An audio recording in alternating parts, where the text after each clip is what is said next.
Hi, hello, and welcome to FFPC Insider Access for Thursday, June 18th, 2026. My name is Eric Balkman. You can connect with me on X at Eric Balkman. You may know me from the RotoViz High Stakes Lowdown, the High Stakes Fantasy Football Hour, HSFF Hour, Extra Reps, and of course, the co-sponsor of the show, the Fantasy Football Players Championship at myffpc.com. Speaking of the FFPC, Midweek Mayhem has hit the Big Gorilla once again this week. Everybody who is drafting in a Big Gorilla from Monday through Thursday this week will be entered into our giveaway that is going to be announced tomorrow morning for 3 free FFPC Big Gorilla teams. It's Midweek Mayhem. It's a lot of fun, and you can still get in it if you are in a slow draft that starts tonight or a live draft that is going off tonight as well. myffpc.com is where to go for that. Don't forget about the 7 bananas promotion that is going on with the Big Gorilla. Keep trying to get those 7 picks. I guess you can't try, but you can keep randomly getting them 7 times in a row, and we'll keep giving you free teams every time you do it. We've had, I think 15 people win free FFPC Best Ball Tournament teams this year. We had one guy win a main event team, which is a $2,200 value. So that's a lot of fun going on with the Big Gorilla. Of course, $350 to enter $1 million grand prize. The FFPC main event is also filling up. Each main event team you get after your first one, you're going to get $600 off that team. myffpc.com is where to go for that. It's another $1 million contest that we have. You are also looking at $125 to enter the FFPC Best Ball Tournament, which we'll be talking a lot about tonight, quite frankly. The grand prize there is up to $400K as opposed to $300K last year. And we are looking at the FFPC Superflex Best Ball Tournament as well. $35 to enter that and a $100,000 grand prize. Those have been flying off the shelves, as the kids say. Entries into that have been going off quite a bit. So myffpc.com is where to go for that. Baby Gorilla, also $125 entry, a $100,000 grand prize, managed format. It is the same exact format as the Big Gorilla. You just are getting in for $125, and it's still $100K to the winner there. Dynasty and Empire startups also going off $100 for the starting entry fee. They go up to $5,000 there if you want to play fantasy football year round. And if you want to win that Empire jackpot where you win the league twice in a row, you'll get that big Empire jackpot there. So check that out. Of course, chop leagues we have going on. The leagues that you just don't want to be the lowest scoring team in your league. In any given week, and then you will win your league. You can win cash. You can win FFPC main event entries, FFPC Big Gorilla entries. And the thing that we launched this week, which is pretty cool, I think we launched this on Monday. Or no, it's Tuesday. Player One, which is basically mock drafts for money. If you like fast drafts and if you like going through them rapidly, you can do that with Player One, and you can win cash prizes. It's you versus 11 other computer users, essentially. So check that out at myffpc.com. You can set your speed, set your pace. You can play in whatever. We have 2 cool formats right now, a very dystopian future format, as well as a sort of an old Wild West feature as well. So check that out, myffpc.com. It's been an incredible response already. We've already had hundreds of teams or hundreds of players do drafts in that format. So check that out. It's going to be a lot of fun. Not available everywhere. I should make that completely clear that you cannot play in this in every single state, but it is available in a lot of states. myffpc.com. Player One is what we have launched this week. Without further adu, let's get to our guest tonight. I know everybody's excited about this. You know him as a former RotoVizer. You know him as the current proprietor and founder of LegendaryUpside.com. He is also the co-host of the Ship Chasing podcast, The Pride of Delaware, and currently hopping aboard tonight, not only to probably regale us a little bit with his $2 million payday from a few years ago, but what he plans on doing this year in best ball tournaments. It is the one, the only, the incomparable at Pat Kerrane on X, Pat Kerrane. Pat, welcome in, man. Hey, Balky. Thanks for having me on. It's exciting to have you on. And normally, Pat, I think I formulated a lot of the questions, a lot of the stuff we talk about on this show specifically, especially this time of year for managed leagues, for season long stuff. But I think having you on, we'll get a little bit of a respite tonight and talk more best ball stuff than anything else. I mean, certainly we'll get into some managed stuff, but I think best ball is sort of like where you really excel at.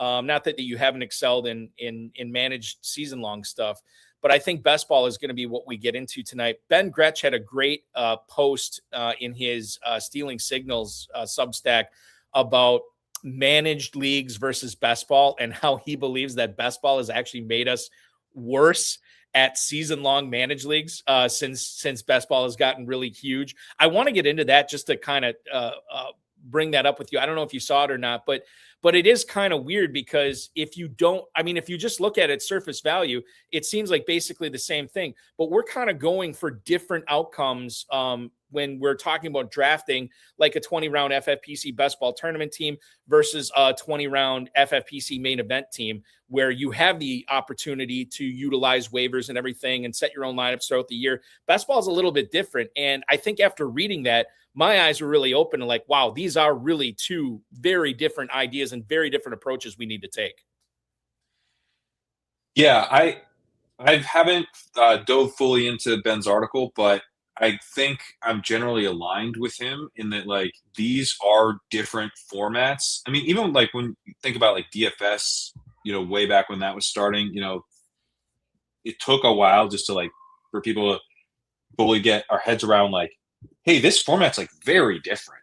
Like what we're trying to do here is actually pretty different than like playing redraft. And I think when any kind of new format comes out or gets popular, there's going to be, a little bit of a bias as, people who play a ton of fantasy football and we kind of know how to play fantasy football. Like, I know how to play fantasy football, man. Like, you don't got to tell me how to play fantasy football. But best ball and redraft are different games, and there are certain profiles of players that I think are undervalued in best ball. But then if you are thinking, we call it best ball brain on chip chasing. Like if you're thinking about some of the types of players that are better in best ball and just kind of the mode that you're in when you're drafting best ball teams, which is generally a lot more teams, right? One of the fun things about best ball is that you draft it, that's it. You don't got to set a lineup. You don't got to do anything. There's no waivers. So it does allow you to draft a bunch of teams and create more of a portfolio approach where, you're out on a guy, you still might draft him sometimes. Your favorite player, you're not going to have in every single draft. You're not really like reaching as much. You're kind of just like, yeah, I'm going to respect the market a little bit more. Those types of thinking, those lines of thinking. And yeah, as I move, we just jumped in a FFPC main event and just made our first pick. As the ship chasing slow draft, which we do every year, and we're all kind of like, yeah, we need to just think through these profiles from the perspective of redraft, setting your lineup, valuing ceiling a little bit more, kind of not thinking about like this guy's going to chug along and score points but never be awesome. That to me is more of a best ball type of pick. Redraft, like, give me the league winners. If I have to cut a guy, I have to cut him. But best ball, I think people are starting to realize that the value of floor more, and just having a dude like pop up and hit your lineup a couple times in the 16th round is pretty awesome. And in redraft, if you have a guy and he like happens to, Ryan Flournoy would be an example of like one of these types of dudes where it's like Ryan Flournoy was like pretty good best ball pick last year. He had a couple of nice games. If you draft him this year and he does that again, like that sucks in redraft because you didn't start him those weeks most likely. Okay. So coming up on tonight's show, and this is, I'm going to try to stick to this, but we already got a couple of things in the chat that we need to bring up. Pat and I will go around the NFL. We'll talk about some of the news that has come out from mini camps and other stuff from beat reporters this week. The meat of the show tonight is going to be, I always like to say when we have people like Pat come on, we'll do Best Ball 201, which is like sort of like you understand how Best Ball 101 works. You understand what you're doing, but let's take it to the next level and how you can sort of formulate teams that have that will be a threat to win the big cash in week 17. And then Pat, I want to get into your are we wrong to fade rookie wide receivers post that you made at Legendary Upside this is probably a couple weeks ago, I think now that you had posted it, but I think it's worth getting into tonight, and that's how we'll close up the show. But to lead things off, Camp Jones on YouTube already posting, in best ball, are the week 17 correlation with stacks and bringbacks the only way to win, Pat? No, I still think probably the biggest edge is just like picking players better than your opponents, and finding these guys who are undervalued relative to ADP, and getting them on your team.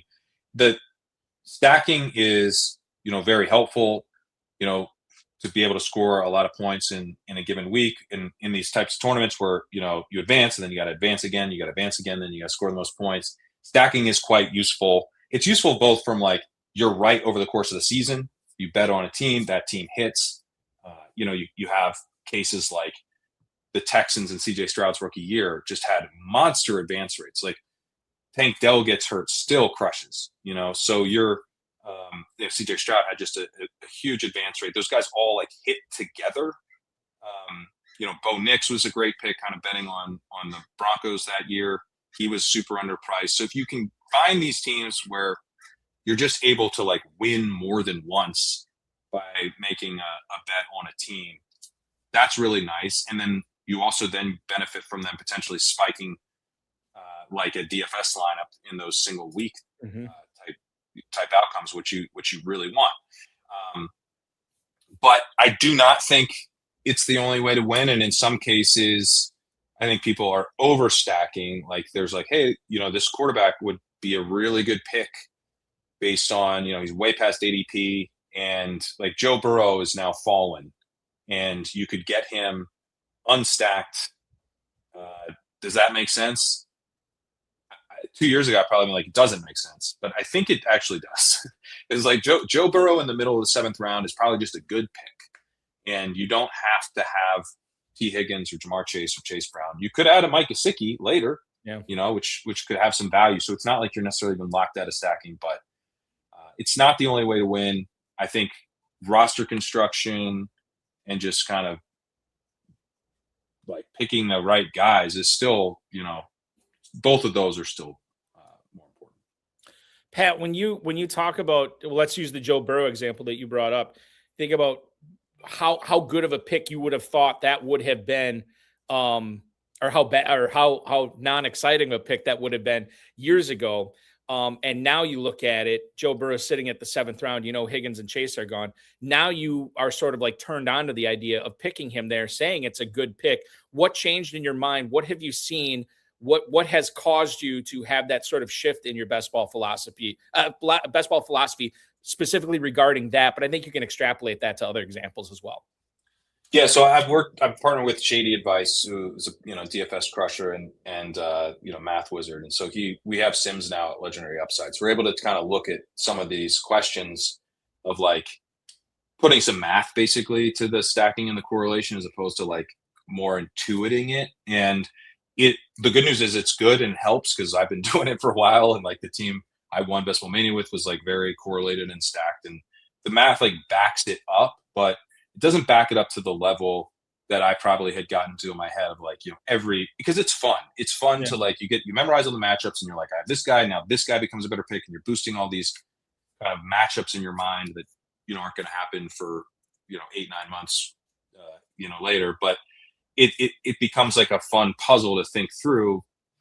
But ultimately, it really is more of a tiebreaker, or it's something that you kind of want to set yourself up for, like you to build a great team and for it to fall into place without you ever having to reach or do anything that's suboptimal. And the picks come back to you, and you're like, yes, I've got the picks I want to make. They're stacked, but the stacks are falling in your lap. And if you think about it from a portfolio perspective, again, with best ball, like you're going to be drafting a lot of these teams if you're a serious best ball player. And so why not kind of draft in a way such that some of your teams are just going to be like the perfect versions of these stacked teams, the teams that you never had to reach for anyone in the stack. And it all just kind of comes together. And if you draft to kind of like create those teams, you're going to be left with some teams that aren't as correlated and aren't, built with all these bringbacks and stuff. And basically those are probably just better teams than I would have thought, as long as they're, built structurally sound teams and, you targeted players who are good picks at ADP all throughout. You don't have to just make it this one path where it's like purely about correlation. And like, look, like Joe Burrow could like absolutely spike, and Jamar Chase could have a good, not great game and not be the first round pick that you want. Like Joe Burrow and Jonathan Taylor could be the right combo that you need in the final. Like that's like super plausible. And so just to like say to yourself, like, I can't take Joe Burrow because I don't have these other guys, you're actually like closing down some like very plausible types of combos that could be the winning combo that year. So for you, it used to be you were kind of funneling what you were doing a little bit in best ball many years ago. And now you're kind of opening yourself up to being more of a sieve when stuff slips through to you, then you're hopping on that. Yeah, I think so. And yeah, it's like, hey, Burrow's here. I'd love to take him, but I can't because it's like Burrow's here. I would love to take him. I will take him. Yeah. That's kind of more the shift. We will get into more best ball stuff coming up later on, probably in about 20, 30 minutes or so. But Pat, I want to get into some of the stuff that's going around the NFL and get some player evaluations from you as well tonight. I'm going to lead things off in our nation's capital as John Keim, who covers the Commanders for ESPN, said he wrote this. This was yesterday, I believe, is that tight ends, the belief is that tight ends fit better with David Blau's offense rather than Cliff Kingsbury's offense. Blau now first-year offensive coordinator for the Commanders.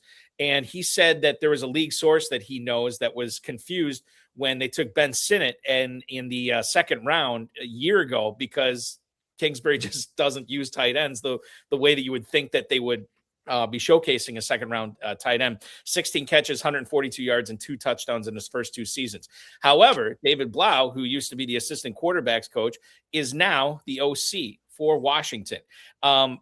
We have John Keim writing about a deep shot and an intermediate throw over the middle in minicamp to Sinnott.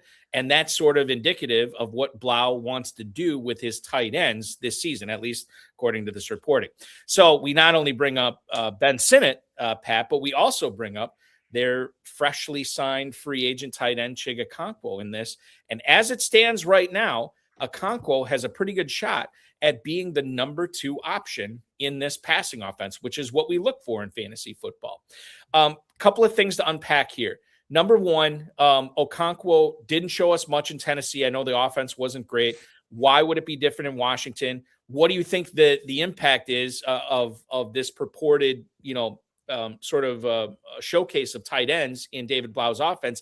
And number 3, when it gets to be week 1, Pat, how confident are you that the Commanders are going to have the same group of pass catchers then as they do right now with no Diggs or Ayuk or anybody, Keenan Allen, anybody that they could add prior to week 1. So a lot to unpack here. I know I threw a lot at you, but I just want to get your reaction and your thoughts.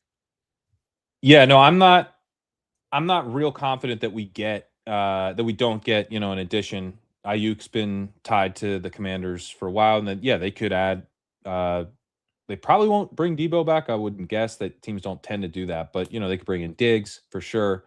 That's more of a reason for me to be skeptical of Antonio Williams, who's, gets drafted a little bit higher than I think he probably should be. But Chig Okonkwo, has always been one of these sort of part-time plus tight ends. Like, you're not drafting Chig Okonkwo because he has great route participation. Like, routes are locked down. It's like he seeds work. He's always seeded work. He theoretically is kind of this yak playmaker. He really hasn't been that since his rookie season. He had 2.62 yards per out run. Then he really fell off the following year to 1.31, then 1.25, then 1.33. We just never really saw him get back to that. Obviously, the situation's been rough. But to me, I'm like, if you want to, first of all, I think we're going to hear basically from, apparently the Ravens are moving to more 11. So they're the only team I've heard this offseason that's not like going to play all these tight ends. We're hearing about fullbacks and tight ends. We're playing more 21. We're playing more 13. The Rams drafted another tight end in the second round. The Jaguars took Nate Borkature in the second round and then drafted another dude in the fourth. Like, it's all about tight ends right now. So we're going to hear a lot about, Ben Sinnott and all that stuff, I'm sure. But I don't think Ben Sinnott's gonna really be doing much. I think he's probably gonna mix in behind Okonkwo like we knew someone probably would. But I think Okonkwo's a solid pick. Like, I think he's moving to a much better situation than he was in before, and he probably can operate as the number 2, provided they don't add, Diggs or Ayuk, and even if they do, like, he can kind of maybe be like the co-number 2. So I think he does have some appeal, like where he goes, near Juwan Johnson and Hunter Henry and Sadiq, like that to me is the right range for him. That is a guy that if I have Jaden Daniels, I'm more likely to take Okonkwo. Like, that's like a tie break situation when I'm in that range. And if I've got Daniels or, even McLaurin, I'm kind of betting on that offense, then that's definitely a spot where that stack would break the tie. Okonkwo 1105, tight end 18 in the FFPC Best Ball Tournament over the last 5 days. This according to FantasyMojo.com. The founder of FantasyMojo.com, Darren Armani, is also the godfather of the Pros vs. Joe's Challenge. Anytime we cite FFPC ADP on the show, it's all due to his website. Make sure if you are playing FFPC to get a subscription to Fantasy Mojo to help you out. Juwan Johnson going, as I said, going right above him, and then Strange, Hunter Henry right after him. He is in, like I said, 1105 is where he's going right now. Yeah. So Pat, shifting things to Denver now, I think there's some interesting stuff going on there. And it's going to start with Bo Nix. And this is probably me just being asleep at the wheel, so forgive me for me not knowing what's going on. Bo Nix is saying that if he wanted to, he could be a full go right now. He had a follow-up procedure because he was dealing with bone spurs in that ankle. Probably going to be ready for training camp. At least it'd be a kind of a shock if he wasn't ready for training camp right now. He's being drafted in the FFPC Best Ball Tournament at this point as quarterback, as I'm trying to find it right now here. Bear with me 1 second. He's going off the board as quarterback 15. Okay, 907 is where he's going there. Pat, he's finished as quarterback 8 and quarterback 9 his first 2 years in the NFL. Why are we letting him slip this far? And this is a question you can't answer. Why am I not drafting him more? Because we have him, this year. And I feel like, what am I missing? They went out and got Jalen Waddle, right? And I feel like this should be an offense. Oftentimes we complain about not knowing who the running back is for Sean Payton, not knowing what wide receivers are going to be featured on any given week. Well, that shouldn't matter for Bo Nix. And this was a team that was the number 1 seed in the AFC last year. If Nix wouldn't have gotten hurt, they probably would have been in the Super Bowl. Why are we letting myself and FFPC Best Ball Tournament players, why are we letting Bo Nix slip to quarterback 15? Yeah, I think Bo Nix is a good pick. I've been overweight on Nix so far. I agree with you that he's undervalued. I think a number of quarterbacks are undervalued this year, and it's a strange quarterback market to me where you have Josh Allen and he's like quarterback 1 by a mile. And then you move down and it's like Lamar Jackson and Drake May and Joe Burrow and Jaden Daniels, Caleb Williams. And it kind of like starts to get more and more compact the further you get down there. And then like kind of all the quarterbacks are gone all of a sudden. Like Tyler Shuck is going.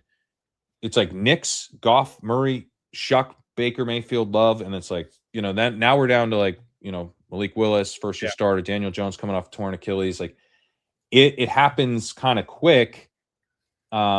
Just the way these guys are priced right now, and I like a lot of the quarterbacks in that pile. That weird kind of like congestion that's happening right around the end of the 9th round on FFPC, right around like the early 100s or just before. I think those are all, I mean, not all, but like a lot of good quarterbacks that I want to be drafting, want to be overweight on, and a lot of my teams have a couple of those guys. So go ahead. Sorry. Well, I think that the reason I'm not like hammering Knicks is because I also like Kyler Murray a lot at ADP. Like Right. I also like Patrick Mahomes a lot at ADP. I like Brock Purdy. Jackson Dart's pretty interesting, you know? So there's definitely other dudes who are and you know, if I've got Lions, I think Jared Goff's, you know, a pretty solid pick. I kind of want to take more Jordan Love even than I am. I'm a bit underweight on him, but I don't love that. Like I think he's a pretty good pick. I'm not taking Shuck much. I think that one's sort of speculative and he doesn't really belong in that group. But otherwise, I am taking I like enough of the quarterbacks that it's hard for me to get like mega overweight on anyone. Which makes perfect sense. And I get that. But at the same time, what's the argument? Like, what am I missing that for a guy who was a top 10 quarterback both seasons of his NFL career, why are we letting him slip? I get letting quarterbacks slip in general. Like Sure. that makes perfect sense to me. But for, you know, and I'll just bring it up right now, Pat. So we have Stafford going ahead of him, and I think everybody and their mother is expecting some regression from Stafford this year. Yeah. Mahomes, I get. I mean, he's otherworldly, but Dart's going ahead of him. Purdy, Trevor Lawrence, Dak Prescott, who, by the way, it's an even year. So doesn't he suck an even year? Like, so he should not be going. And then I get Herbert and Hurts or whatever. So I guess, I don't know. That's what I'm not understanding is why, like, is this just a hole in our, in sort of our player evaluation that we're letting a player who's been a top 10 quarterback slip to quarterback 15 this year? Or maybe there is a valid reason that maybe he is going to be coming into some regression this year. I don't think he really is. Yeah, I think you're probably just pointing out an inefficiency because he is part of an offense that traded for Jalen Waddle with a first-round pick, talked about wanting to be more up-tempo, talked about like wanting to play like more like spread style offense and actually pass more. And you know, they spent a day 3 pick on Jonah Coleman. They re-signed J.K. Dobbins. That's not a huge investment in the running back position. And Dobbins can kind of hold down that early down rushing role, but they're not going to like build the plane out of him. I mean, that would honestly be kind of irresponsible given his injury woes. So yeah, I mean, this is a pretty safe bet for, you know, like for what Bo Nix has been. And then for what they project to be going forward, they project to be a pretty high volume passing game. Their defense is good, but I don't think it's going to be like dominant and, you know, where teams can't score on them at all. And it limits game script and stuff like that. And like, yeah, I mean, I just pulled up the FFPC scoring last year, points per game. Like he's 20.5. Caleb Williams is 20.8. And Caleb Williams were like, to the moon. But no, Bo Nix is like, yeah, who cares?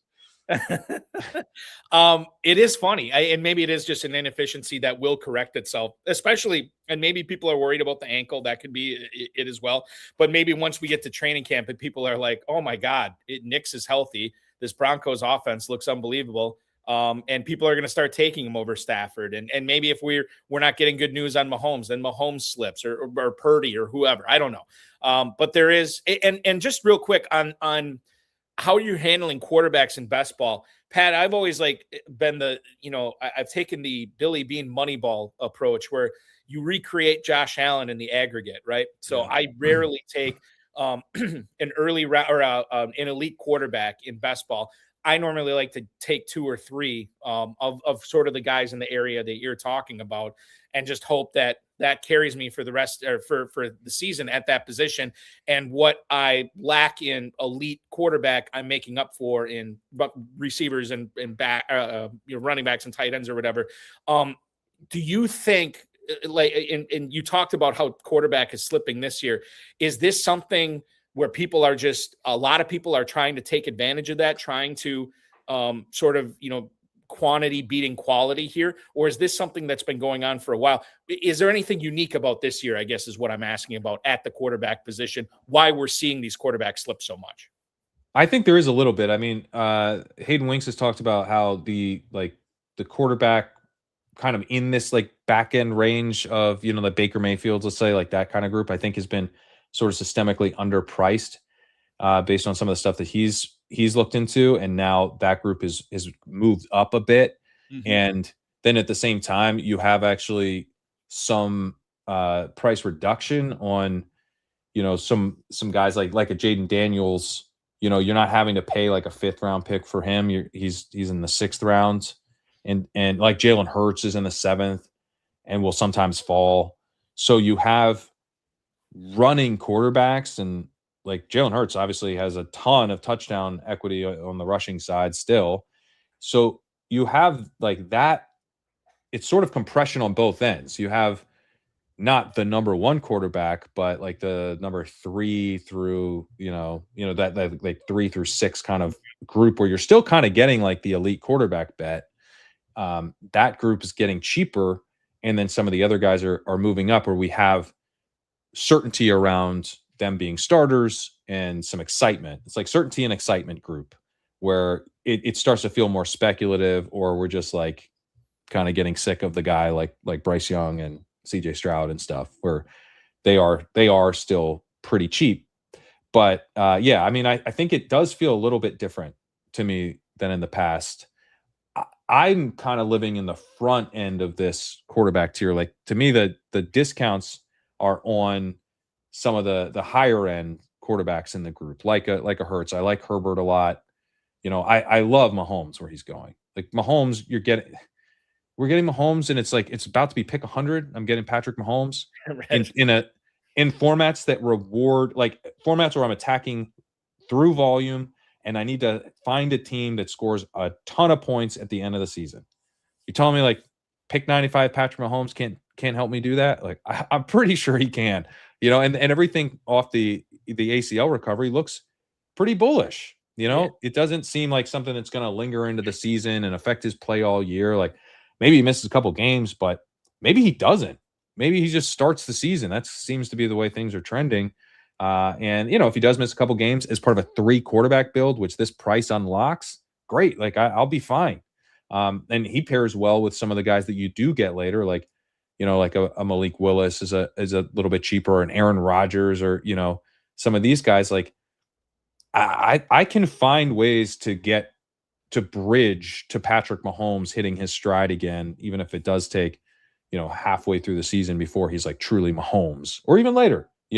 Because ultimately I'm getting like an elite quarterback for the playoff run at non-elite quarterback prices. And in this kind of format, I think, that is very likely an edge.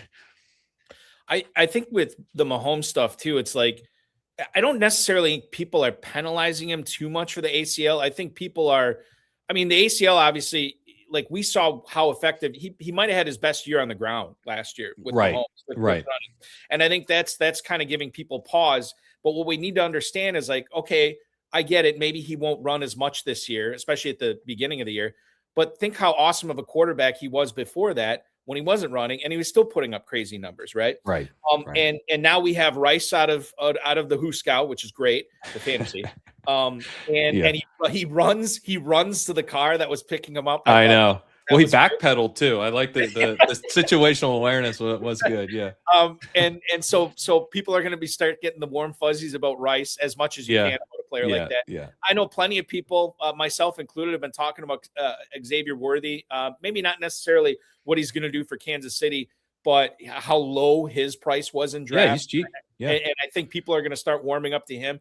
And there's going to be players have been destroying Travis Kelce the last year or so. You look at the numbers he put up, Pat. What does Bob Harris from Football Guys always say? Like, divorce the player from the stats. And if you take away Travis Kelce's name from a stat line last year, it was pretty darn good for a tight end. So I think that there is going to, and then maybe the Kenneth Walker thing is causing people to think, they're not going to be passing as much because now they have their best running back since Jamal Charles or whatever it is. Maybe that's depressing them as well. I just look at this whole Chiefs game, this whole Chiefs pass catchers is included in Mahomes. I think we're going to see a crescendo. We're going to see them going up. I got to do it right there on the camera. Yeah, there you go. We're going to see them going up as we get closer to like the live events at Planet Hollywood for the FFPC. I think as we get like, this is the time to draft the Chiefs now, because I think their prices for most of these guys are only going to go up. I agree with you. I think that Mahomes, the way things are trending, like there are there's some percentage of the time where he suffers a setback or, all this stuff ended up looking way too optimistic. And we're like really nervous about Mahomes later this summer. But most of the time, given what we know so far, that's not going to happen. And things are actually going to make us more confident that he's going to start early in the season. And then, I think he's going to start a lot of the time now, very early in the season, if not week 1. And we will know that ahead of time, and we'll start to get excited about that recovery timeline and the Chiefs putting up points all season. And Kenneth Walker, I wish they had added a receiver in the draft. That would have been, I think, sharp. Maybe get some more explosiveness for Mahomes in the receiving game. So that's a bummer. But adding Walker, I do think, is still good for Mahomes. The idea that Andy Reid and Eric Bieniemy, a guy who just loves to pass the ball, is going to just build the whole thing out of Kenneth Walker. No, they're not. They're not. He's explosive, Kenneth Walker. He's probably been underutilized in the passing game a little bit. Kenneth Walker is going to help them punish defenses for overplaying the pass. He's going to help open things up a little bit. Now, maybe early in the season, they are a little bit more balanced than we're used to the Chiefs being. But I think Walker can help them just add explosiveness to this has been a very boring version of the Chiefs now for the last couple of years. They've needed playmakers. I wish that they had added playmakers in multiple parts of the offense. But with Worthy now, they're talking about how Worthy was limited in terms of what they were asking him to do, not going over the middle post the shoulder injury, which happened right away. Yep. You do have Kelsey still chugging along. If Kelsey scored what he did and was 25 years old, he'd probably be a 5th round pick, or, if he wasn't Kelsey, if we knew he was Kelsey, he'd probably be a 2nd round pick or a 1st round pick. But he's still scoring pretty darn well. And then, Rice does his thing. He helps the offense by just being kind of a consistent underneath outlet type of dude.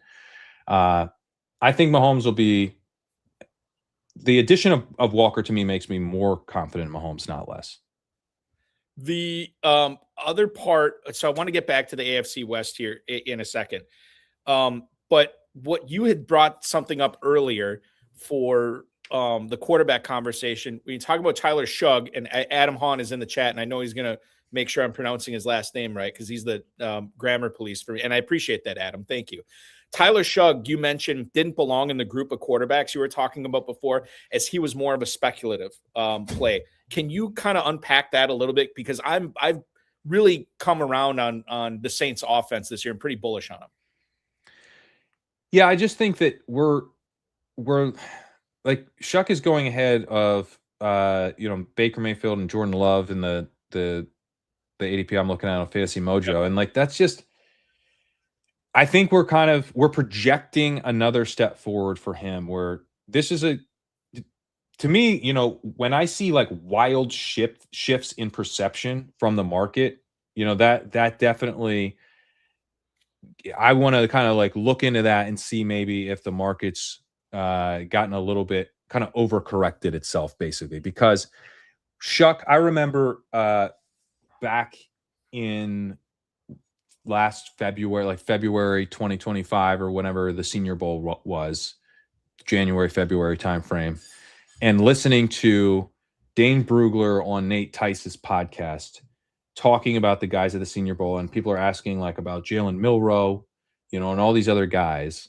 And he's the guy that jumped out to me was Tyler Shuck. And the reaction to that of people being what are you on?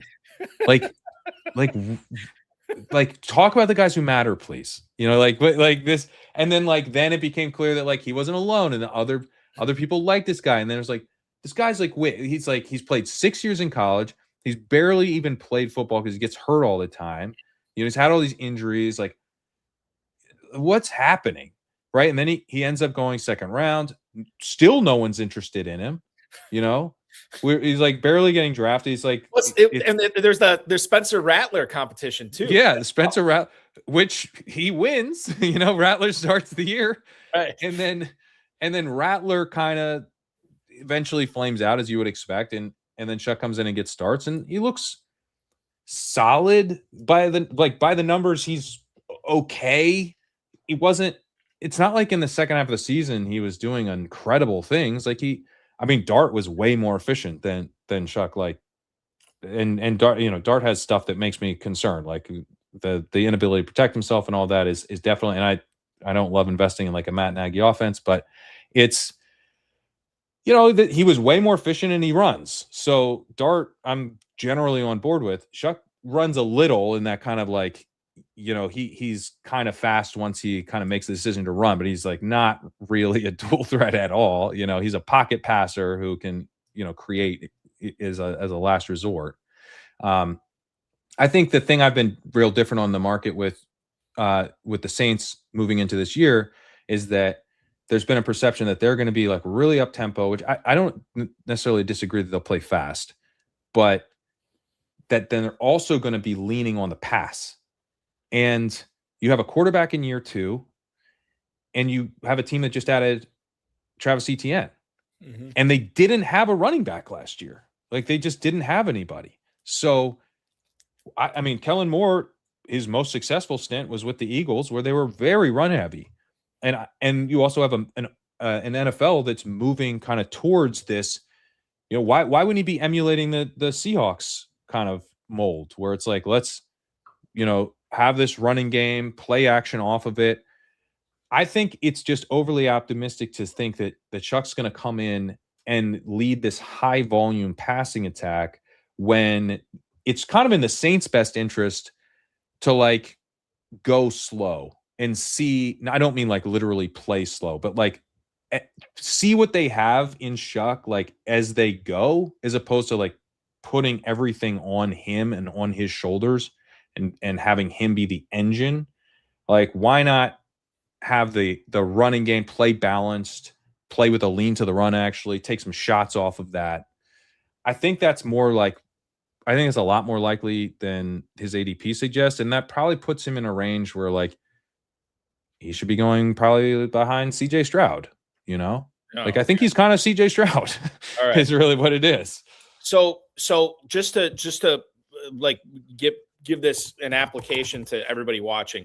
If we look at Tyler Shugg, quarterback 18, okay, so that's ahead. So Pat, in your opinion, Mayfield, Love, Malik Willis, Daniel Jones, those are the guys that should be going ahead of him, and he should be in that Darnold, Stroud, Cam Ward tier. Yeah, to me, he should be. And I get if you're like, I'm going to take him over those guys because he's in a good situation, but like to me, he's not that different than Cam Ward ultimately, where neither guy was. I mean, Ward was worse in terms of the numbers, but Ward was the number 1 overall pick, kind of got that high ceiling type of profile. He's in the Brian Daboll offense, which, it could work out. He gets Tate there. Shuck gets Tyson. The overall weapons are stronger in New Orleans, but I would take Shuck first, to be clear. But I don't think there's like the huge gap between them feels weird to me, where you're kind of betting on him to take a leap forward. But like, why don't I just take Jordan Love? You know what I mean? In that same range. And I think, and Love is another guy that I think is slipping too, and maybe it's a speculative thing, right? Where we just assume that regardless of what happens to Josh Jacobs, the Packers have to pass more, right? Because they've been so run heavy the last 2 years. You would think that there'd be some regression there where they're going to be passing more and sort of unleashing Jordan Love more so than they have in the past. So Love has been very efficient. Like Love has been a really good real life quarterback, like a playoff quarterback, and they might have to pass a little bit more. And again, I'm having trouble getting as much Love as I would like because I like so many other guys in this range. It's a weird spot for Shuck to be going when you have he could be anything. He could be Jordan Love. It's like, well, I'm going to wait 4 more picks and take Jordan Love, but you can have him. Yeah, you could be drafting Jordan Love in Tyler Shugg, or you could wait for more picks and take the actual Jordan Love. The other thing too, with Shugg, and neither one of us brought this up, but I need to be cognizant of this too before I go crazy with him. Dude had a nasty injury history in college. He did, and he stayed healthy last year. Is that the norm? I don't know. We've seen plenty of players that had, I always go back to Adrian Peterson, where I thought that guy was made of glass, and then he gets to the NFL and he's bulletproof, which I don't understand. It happens. And Chug could be one of those guys too, where, he has this nasty collegiate injury history, but then he gets proper trainers, full-time help in the NFL, and he just stays healthy. I don't know, but that is something to keep in mind with Chug as well. Okay. And by the way, just real quick on the Jordan Love thing, be very exciting to see what he can do if Jacobs truly, okay, I guess this is not going to be real quick on Jordan Love. So Jacobs was dealing with that knee injury, Pat, last year towards the end of the season. And he did not look like capital letters Josh Jacobs for the end of the season, which I get, but let's just say for the sake of argument that he is dropping off a little bit. What is he, 28 right now? I think 28 years old. That sounds right. Yeah. And so let's just say he's lost half a step or maybe a full step, and maybe we're seeing the decline where he can still be very, very good and potentially be a top 10 running back this year, but maybe not what we saw in previous years. The Packers, knock on wood, which I don't have any in front of me, so I'll knock on a air purifier. Knock on wood, the Packers have Jaden Reed, Christian Watson, and Tucker Kraft, 3 guys who have missed significant injury time over the last year or two, technically all healthy for week 1. And when you have all 3 of those guys, as well as Matthew Golden, and I know he's kind of a polarizing guy. He doesn't have to be a world mover in order to be successful in this offense. But if he fills that role and all 3 of these guys are healthy, and you have Jordan Love at quarterback and Matt LaFleur, who I think people give a lot of flack. Maybe he's not the greatest head coach, but I think he's a pretty creative offensive mind. I do too. We're talking about a lot of things like shift. It's not even like, well, if this happens and if this happens and if this, we're talking about stuff that I don't want to say is likely to happen, but we could be on the precipice of something special for the Packers offense this year. Again, if they stay healthy. Yeah. I mean, it would be really fun if the Packers offense has been one of those offenses that just feels like limited by, it's both like kind of a product of and limited by LaFleur. I think LaFleur is doing a lot to help Jordan Love and in the same way that I don't think Brock Purdy's putting up these same efficiency numbers with just anybody.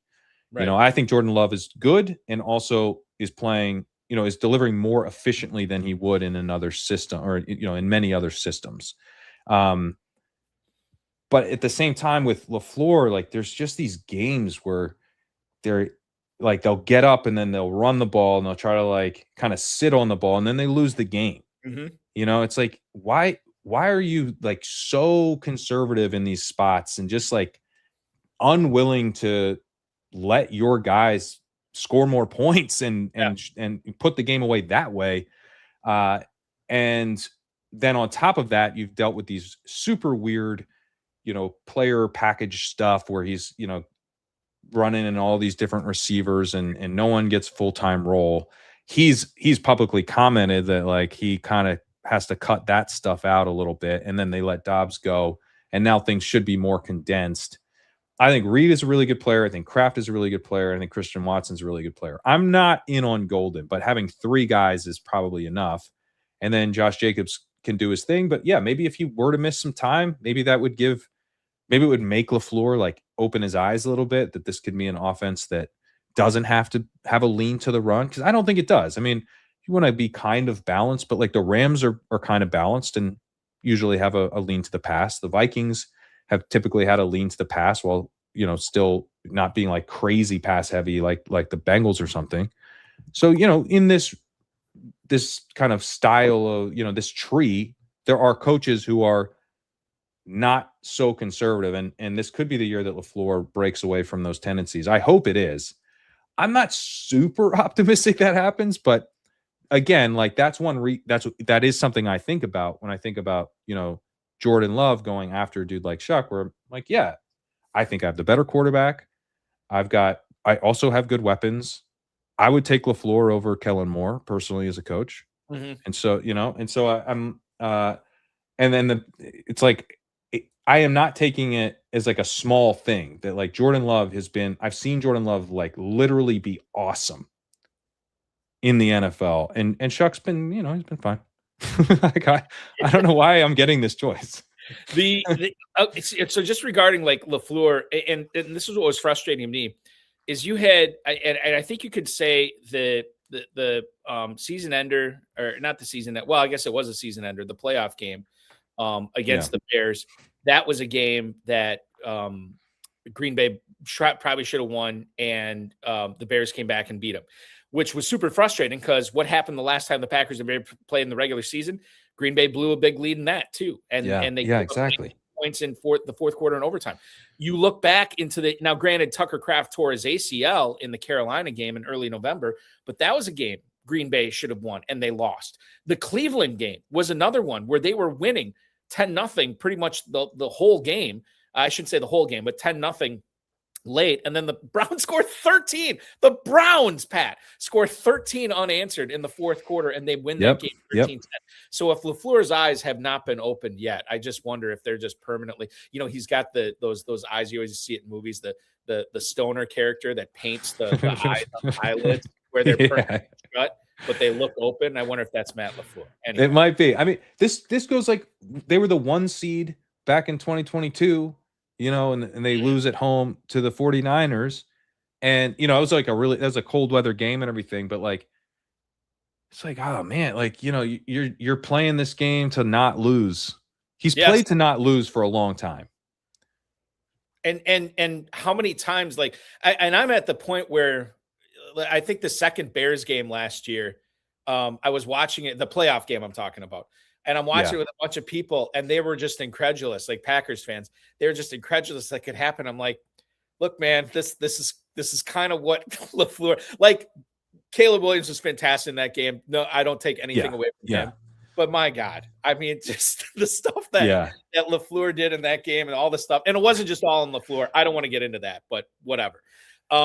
We go back. It kind of reminds me of like Andy Reid in the Eagles days or something, where it's you're just, it's different stuff with Reid, like, the time management and kind of like, you're just like, I'm so angry at this coach, but also he's clearly a good coach. So you like, what do? Like, you kind of just have to hope it gets better.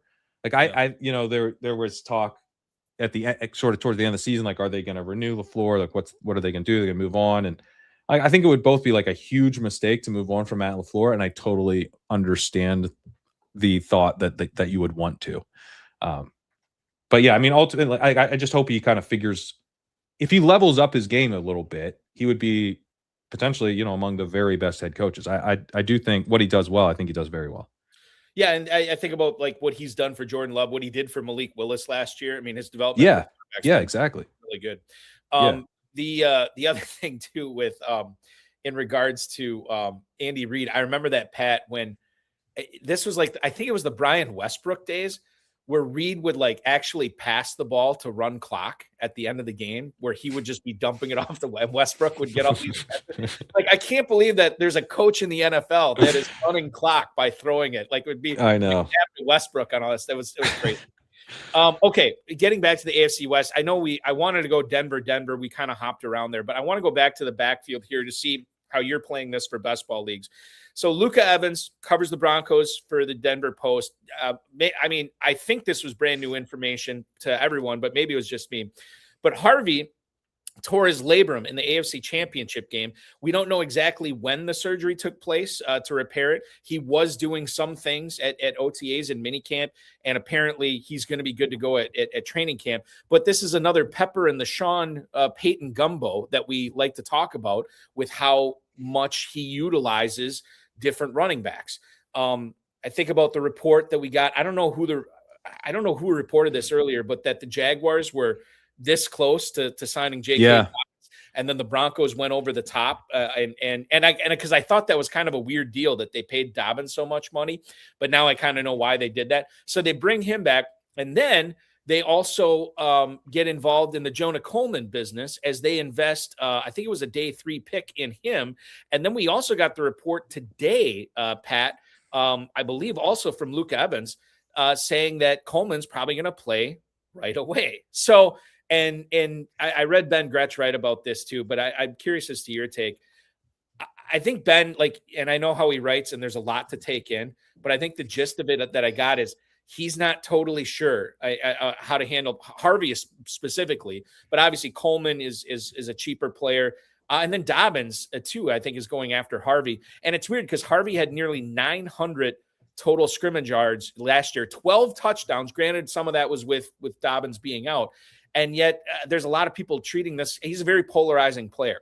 But if I kind of wide scope this a little bit, and not only talk about Harvey, but also ask you about Dobbins and Coleman, what's the proper way here on June 18th when we're drafting, Pat, to handle this Broncos backfield in best ball? So I'm playing it mostly through Harvey right now as, the second round guy who catches the ball. They're talking about now he's in the Joker role, which, everyone's in the Joker role and that never yields anything. So I don't know what the Joker role actually is, but apparently Harvey's in it now. And he's falling a little bit on the shoulder news, but he's there, he's like a full go at the mandatory mini camp. Apparently, like, I think it's us learning about something that like had already sort of finished, up. Like it does. I don't think we need to worry too much about this labrum issue. Dobbins will very likely be, the early down guy. But I think Harvey, like Dobbins has just dealt with so many injuries himself. And so you have Harvey is like the explosive guy who catches passes. I think from a best ball perspective, Harvey is appealing to me because he's going to hit my lineup when he has those long runs, and when he goes for 4 receptions or whatever, and or when he gets in the end zone, right? So Harvey also does have some redraft appeal too. I mean, he's probably one of those players that I just like in both formats because there's some breakout upside to him as a second-year running back who was definitely limited in sort of what he was delivering. He's explosive but really inconsistent. But we've seen some players like, DeAndre Swift got better that way. Took him a few years, but he eventually kind of got that figured out a little bit. So you could have Harvey at a price that's not, super expensive, pay that off. I probably ultimately do like Harvey more in best ball, where guys like Coleman are less appealing to me in best ball. Like Coleman and a number of these other day 3 rookies, I find more interesting in redraft, where I can kind of churn through them. In the main event, you can take Jonah Coleman. If you don't end up using Jonah Coleman and it's like week 6 and you want to go grab someone off the waiver wire, like you could very easily see yourself cutting Jonah Coleman, and that's fine. You want to take big swings. If those swings don't work out, you move on, you stay active, you kind of grind on the waiver wire and you can turn a mediocre team into a good one that way. But having all the points locked on your roster, it's not that I think Jonah Coleman is like a bad best ball pick. It's just that I don't want to build teams that like need Jonah Coleman to be good. He falls to day 3 in a really thin running back class. A couple guys go in the first round, and then there's like running back class is basically over, and Jonah Coleman falling to day 3 in that context, I think, is a pretty big red flag. So, yeah, it's more for me. I'm probably less likely to take Harvey in like the main event, knowing that I can like take some flyer types where I don't have to worry about the floor as much, including a guy like Jonah Coleman. Whereas in best ball, I'm building a lot of teams where my running backs are kind of done by the time I get to the Jonah Coleman range. Like I'm just not really, that's not what I'm adding in those rounds. I'm adding receivers or tight ends or quarterbacks, and I'm basically, I've got probably 4 running backs, and I might not take another one for the rest of the draft. We have the ADP, the mojo on them right now for the Denver running backs in the FFPC Best Ball Tournament. Harvey first, running back 32. He's at the 802 right now. And then you have Dobbins at running back 35. So not that long after Harvey, going at the 906, about a round and a half separates them. And then Jonah Coleman all the way down, running back 50. He has slipped to the early 14th round at 1404 right now. So that's what we're looking at for the Denver running backs. And I'm kind of with you. I don't get that excited about Jonah Coleman. Quite frankly, I don't get excited too much about any of the Denver running backs. Yeah. But they're there, and I understand that they will be on some very good teams this year. One of the running back situations, Pat, that it continues to be very intriguing to me in Tampa. And I know we had Sucky Irving in the chat earlier, but Bucky Irving is a player that, I don't know, like we knew he was dealing with some mental health issues trying to get back from this injury last year. We know that his 2025 was significantly worse than his 2024. They lose Rashad White to the Commanders, but then they go out and give significant cash to Kenneth Gainwell, who's coming off a 70-catch season, granted with Aaron Rodgers, who throws to running backs like it's a bodily function, but still, Gainwell had the good season. Todd Bowles was talking to Pewter Report earlier this week. He referred to Kenneth Gainwell as the team's 1B running back. Now, we can go back to the middle part of last month and find reporting that stated that Tampa was going to have a running back committee this year, including not only Irving and Gainwell, but Sean Tucker as well.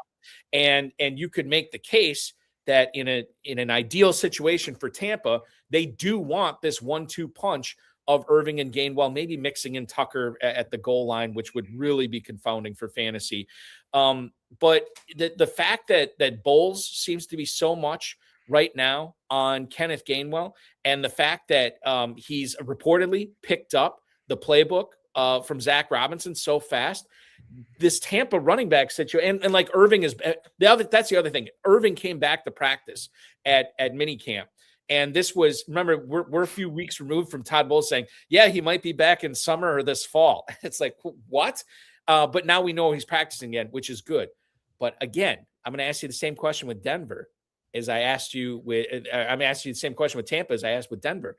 How do you handle this backfield? Are you also saying the same thing about Sean Tucker that you said about Jonah Coleman? Do Gainwell and Irving fit sort of the narrative of Harvey and Dobbins? Are there similarities here, or do you see it quite a bit differently? I actually do. I see this one. I mean, it's similar in that it's ambiguous, but I think I have stronger takes on this one, where Denver's like kind of a little bit of a quagmire, and I'm kind of playing it differently, depending on the format. And I should say on Dobbins, like there's some teams where I get to a point where I need, a running back 4 or something, and I will take Dobbins there. But I don't think I'll be taking Dobbins too much in redraft. So yeah, it's like sort of the best ball versus redraft type of thing. Dobbins and Harvey more best ball, Coleman more redraft for me there. But but here, I just think the market's getting a little bit out over its skis on Gainwell, where Bucky Irving was really good 2 years ago, and he was still pretty efficient as a receiver last year, despite being inefficient as a runner. But he was hurt, early in the season. It limits his. We have a small sample of him in year 2, and also early in the season, like there was a point, Wirfs is out on the offensive line, and every single guy playing offensive line for the Bucs is not playing in their natural position. The other center at tackle. Early in the year, everyone, like literally every one of the 5 was playing out of position at least one of those early weeks, when Irving's trying to run behind them. So the whole kind of thing, the offensive line was like literally a mess, early in the year. I think that had to hurt Irving. Gainwell's an intriguing player. I think it's fun that he broke out. He's someone I liked coming out, and he got paid, and I believe them that they want him to have some kind of role. But we're now getting to the point where he's entered the 7th round, and Bucky's about to fall into the 5th round. And so you're kind of getting to the point where like the market's saying these guys are kind of close to the same bet.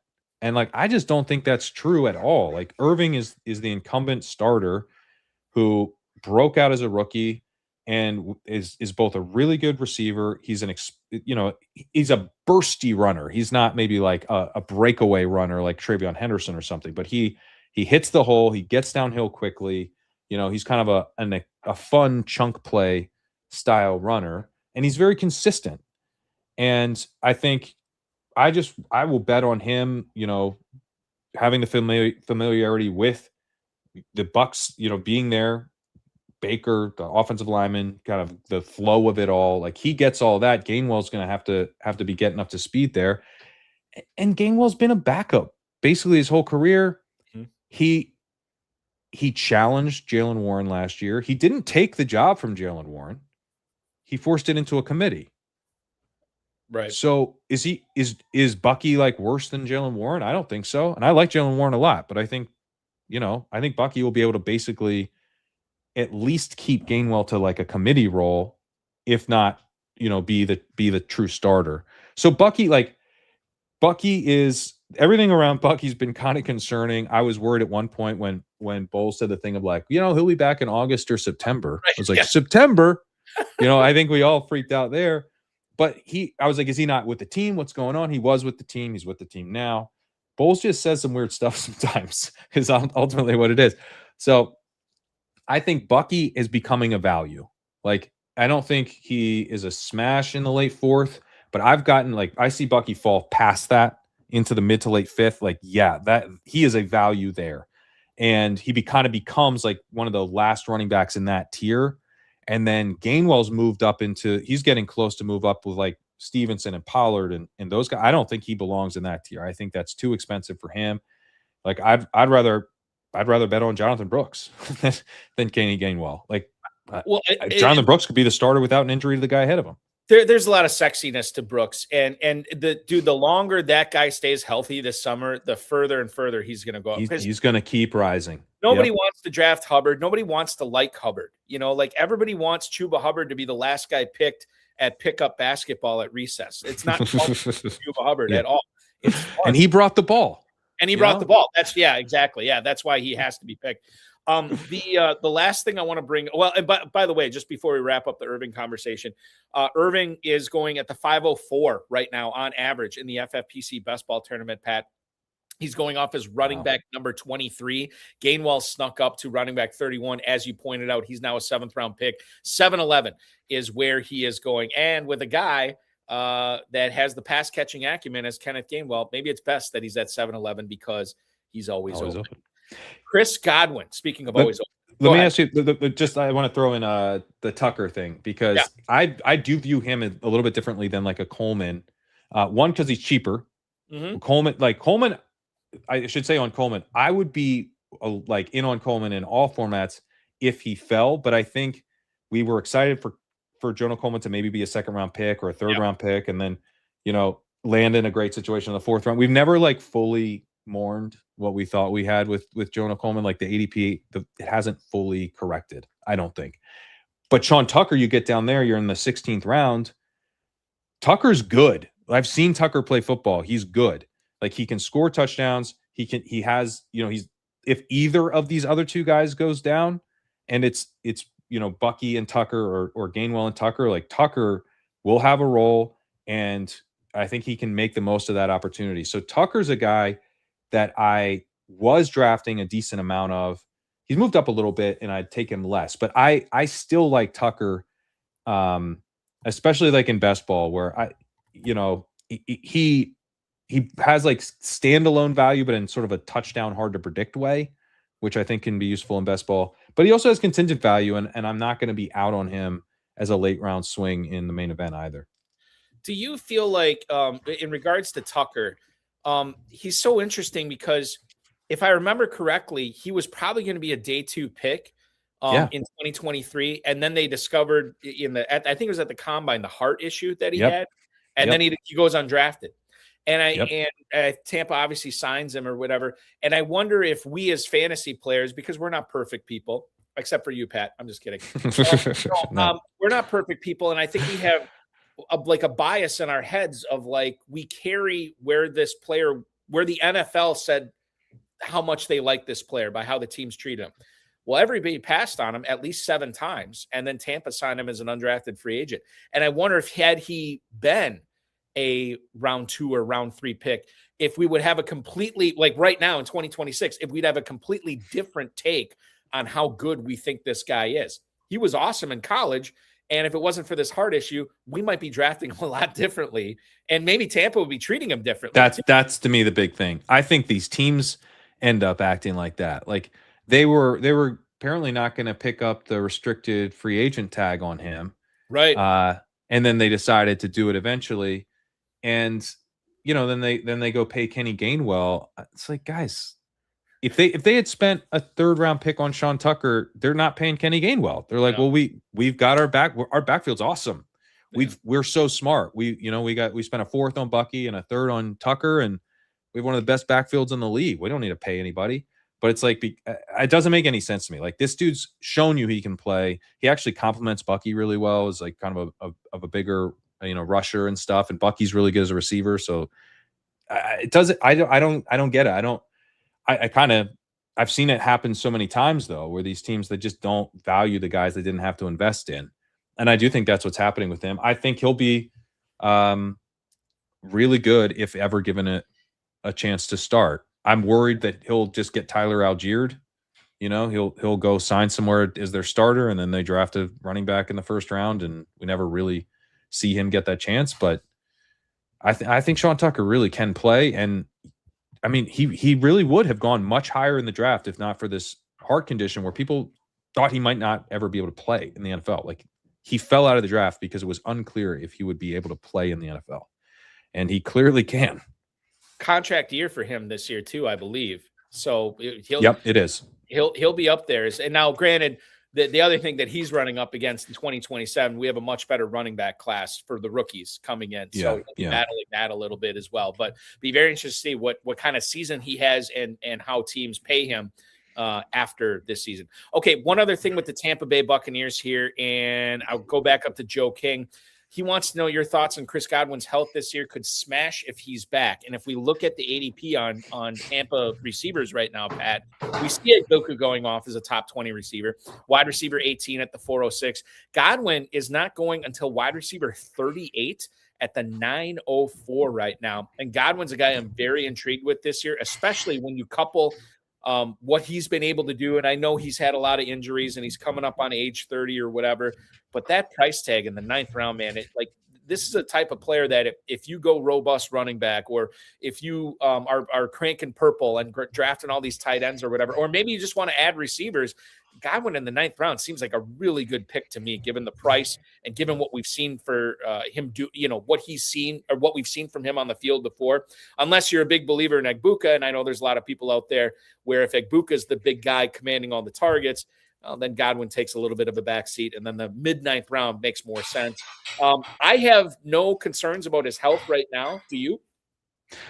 I'm not concerned about his health, and then I think he'll play, and but he wasn't effective last year, which I do find concerning, especially because Ibuka's entering year 2, and they're talking about in a way that makes sense, like putting Ibuka where it's best for him to play, as opposed to trying to move him around and use him to like kind of plug holes or whatever they need that week.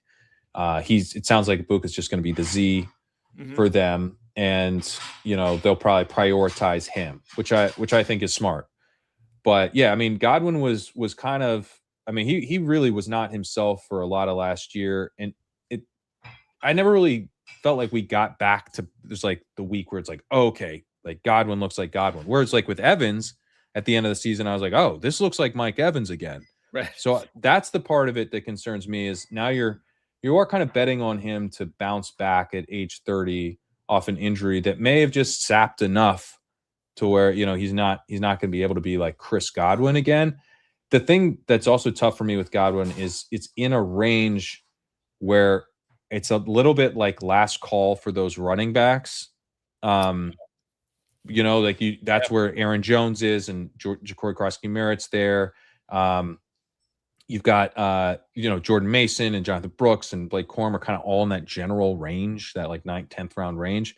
And then you also have the quarterback, that tier of quarterbacks that we talked about earlier, Kyler Murray and Baker Mayfield and Jordan Love, that's all kind of finishing up. And then, I like Kincaid and Andrews as tight ends in tight end premium best ball format. I think those guys are good picks there. So it's not where I'm really looking to target receiver most of the time. If I need a receiver, like to your point, like if you went heavy tight end, if you have like if you got like an elite quarterback, elite tight end, got some running backs, and you're like, I need receiver depth, betting on Chris Godwin to bounce back, I mean, that does come with some ceiling given what he's been in the past, and could potentially be like a nice PPR style play, getting targets out of the slot. So I can see it, but he's actually not a player I've drafted a ton of. I like how you phrase it too with the last call thing with like, JCM and Aaron Jones, where you're having that one walk-off shot of whiskey before you call it. Yeah.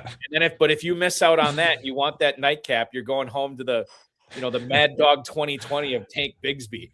And Isaiah Pacheco, that Jordan Mason or whoever it is. Very, very interesting stuff there. Pat, we are way overdue for a break. I'm going to make this a quick break. When we come back, we're going to get into some more best ball conversation. Let's macro this thing a little bit, ask you some more draft philosophy questions to kind of find out how you're handling drafts this year. Pat Kerrane from Legendary Upside, the founder there, he joins me on FFPC Insider Access. I'm Eric Balkman. We roll on right after this. Don't go anywhere. Much more from Pat Kerrane coming up.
Season. A main event team on FFPC $2,000 entry team.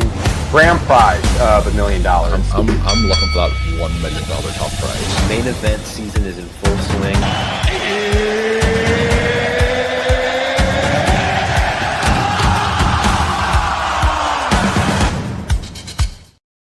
And it is time to pick up a second main event team or more if you haven't already. Remember, you're getting $600 off those FFPC main event teams.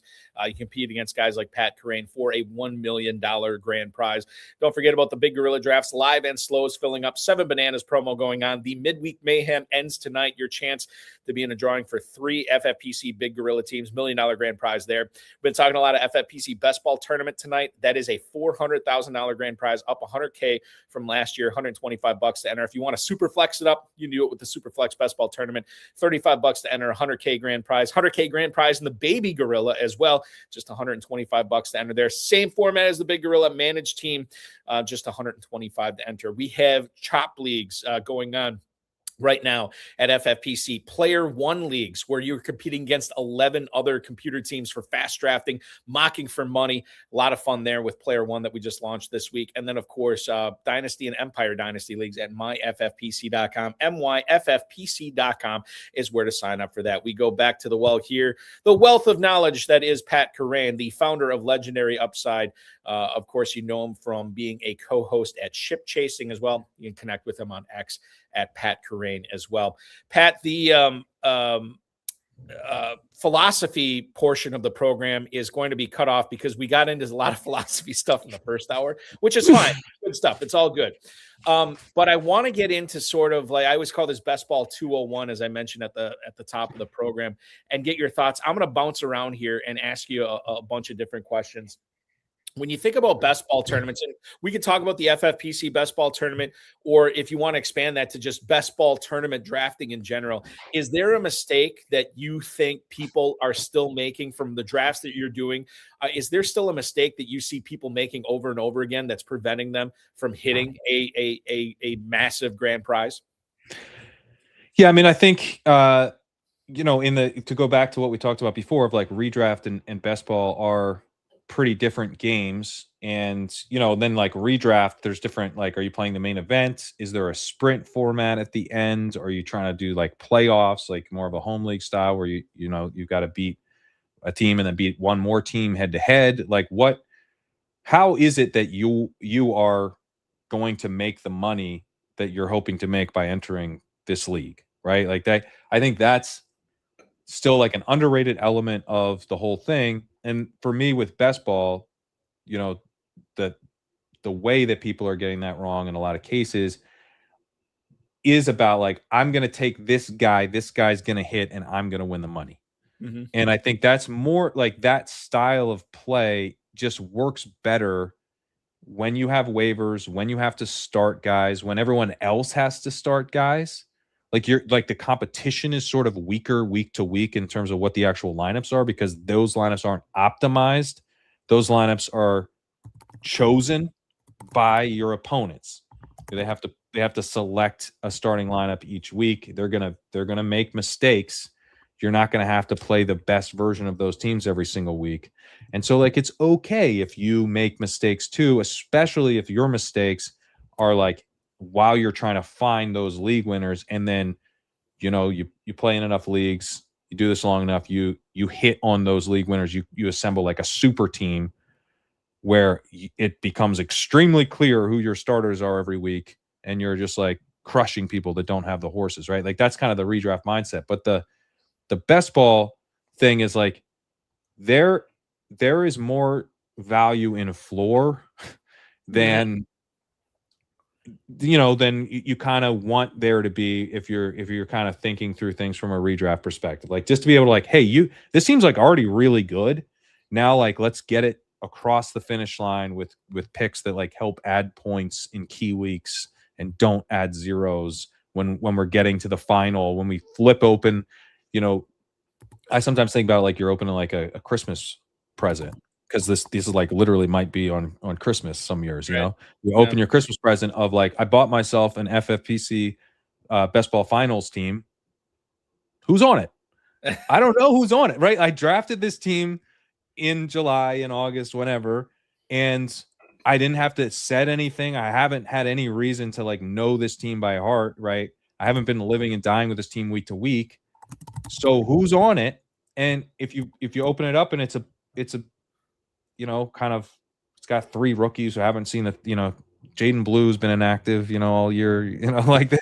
You're like, I kind of like, I get why I did that, but I need to score a lot of points this week. And there's like 3 dudes who aren't hurt and aren't going to add points. Yeah. Like you start to kind of like limit the ways that you're going to, it's ammo that you don't have to take down the final. So just not like you're always playing for floor and never playing for ceiling, but there's kind of a redraft mindset where you kind of almost throw out the floor and like floor doesn't matter at all. And it does matter. It's another thing you have to balance. One of the things I like about best ball is that, to me, like, it's a little harder. You have to actually, it's like, hey, it's not as simple as all I care about is finding the league winners. Like, I want to find the league winners. I'm going to need those, but I also want to pair them with a bunch of other good picks. And I don't want to pair them.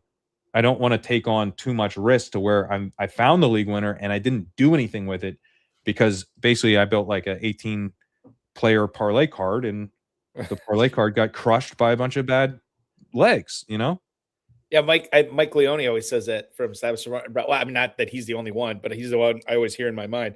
Don't take zeros. Don't draft zeros in best ball.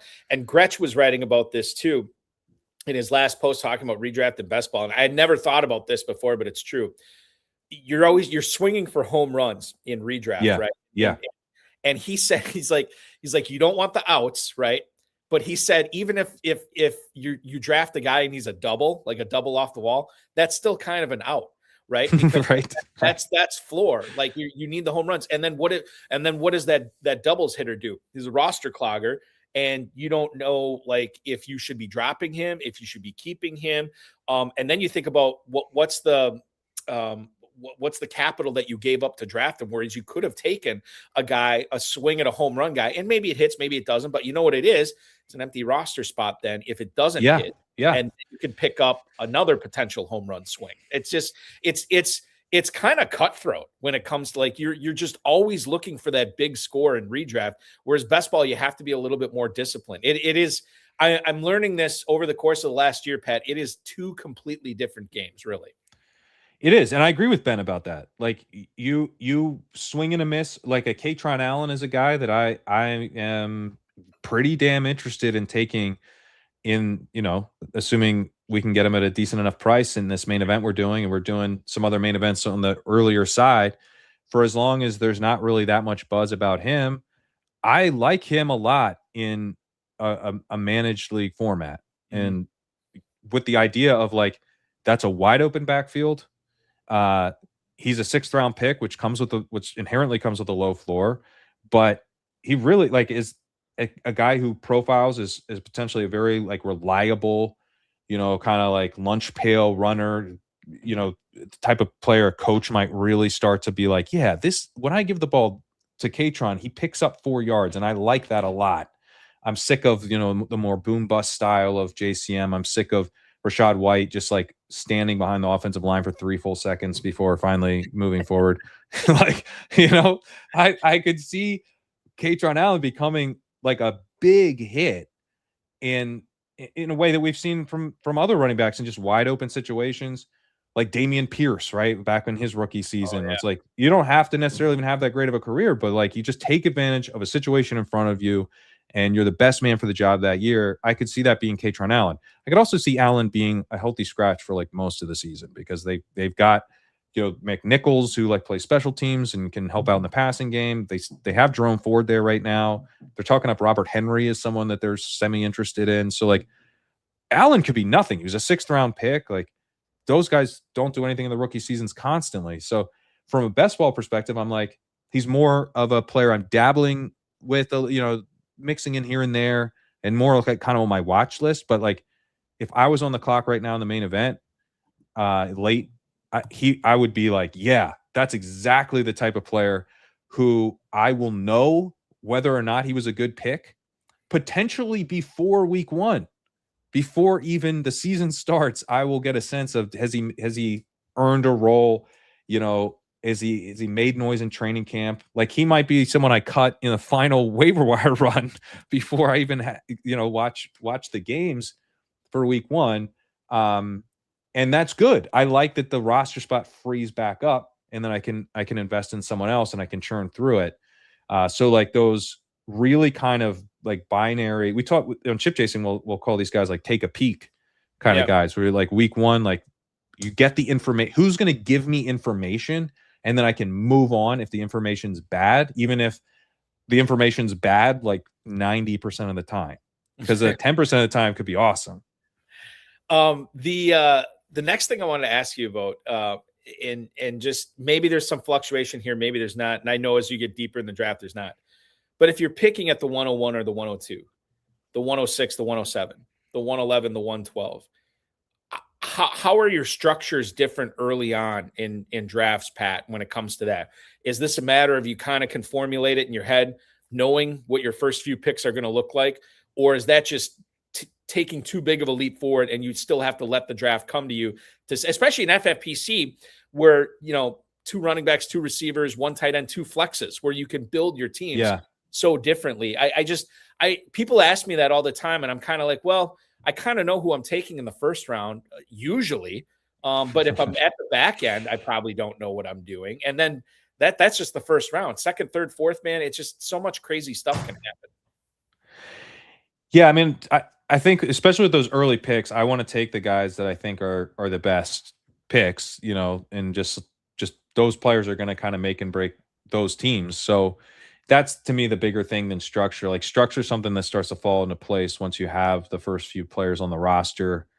I do think this year is like kind of annoyingly straightforward as far as structure goes, where I like to normally take a lot of receivers early and find running back points later and all that, but like it's a really tough year to do that. And on FFPC, generally the guys who are like fun upside swings at running back, like those guys get priced up quickly.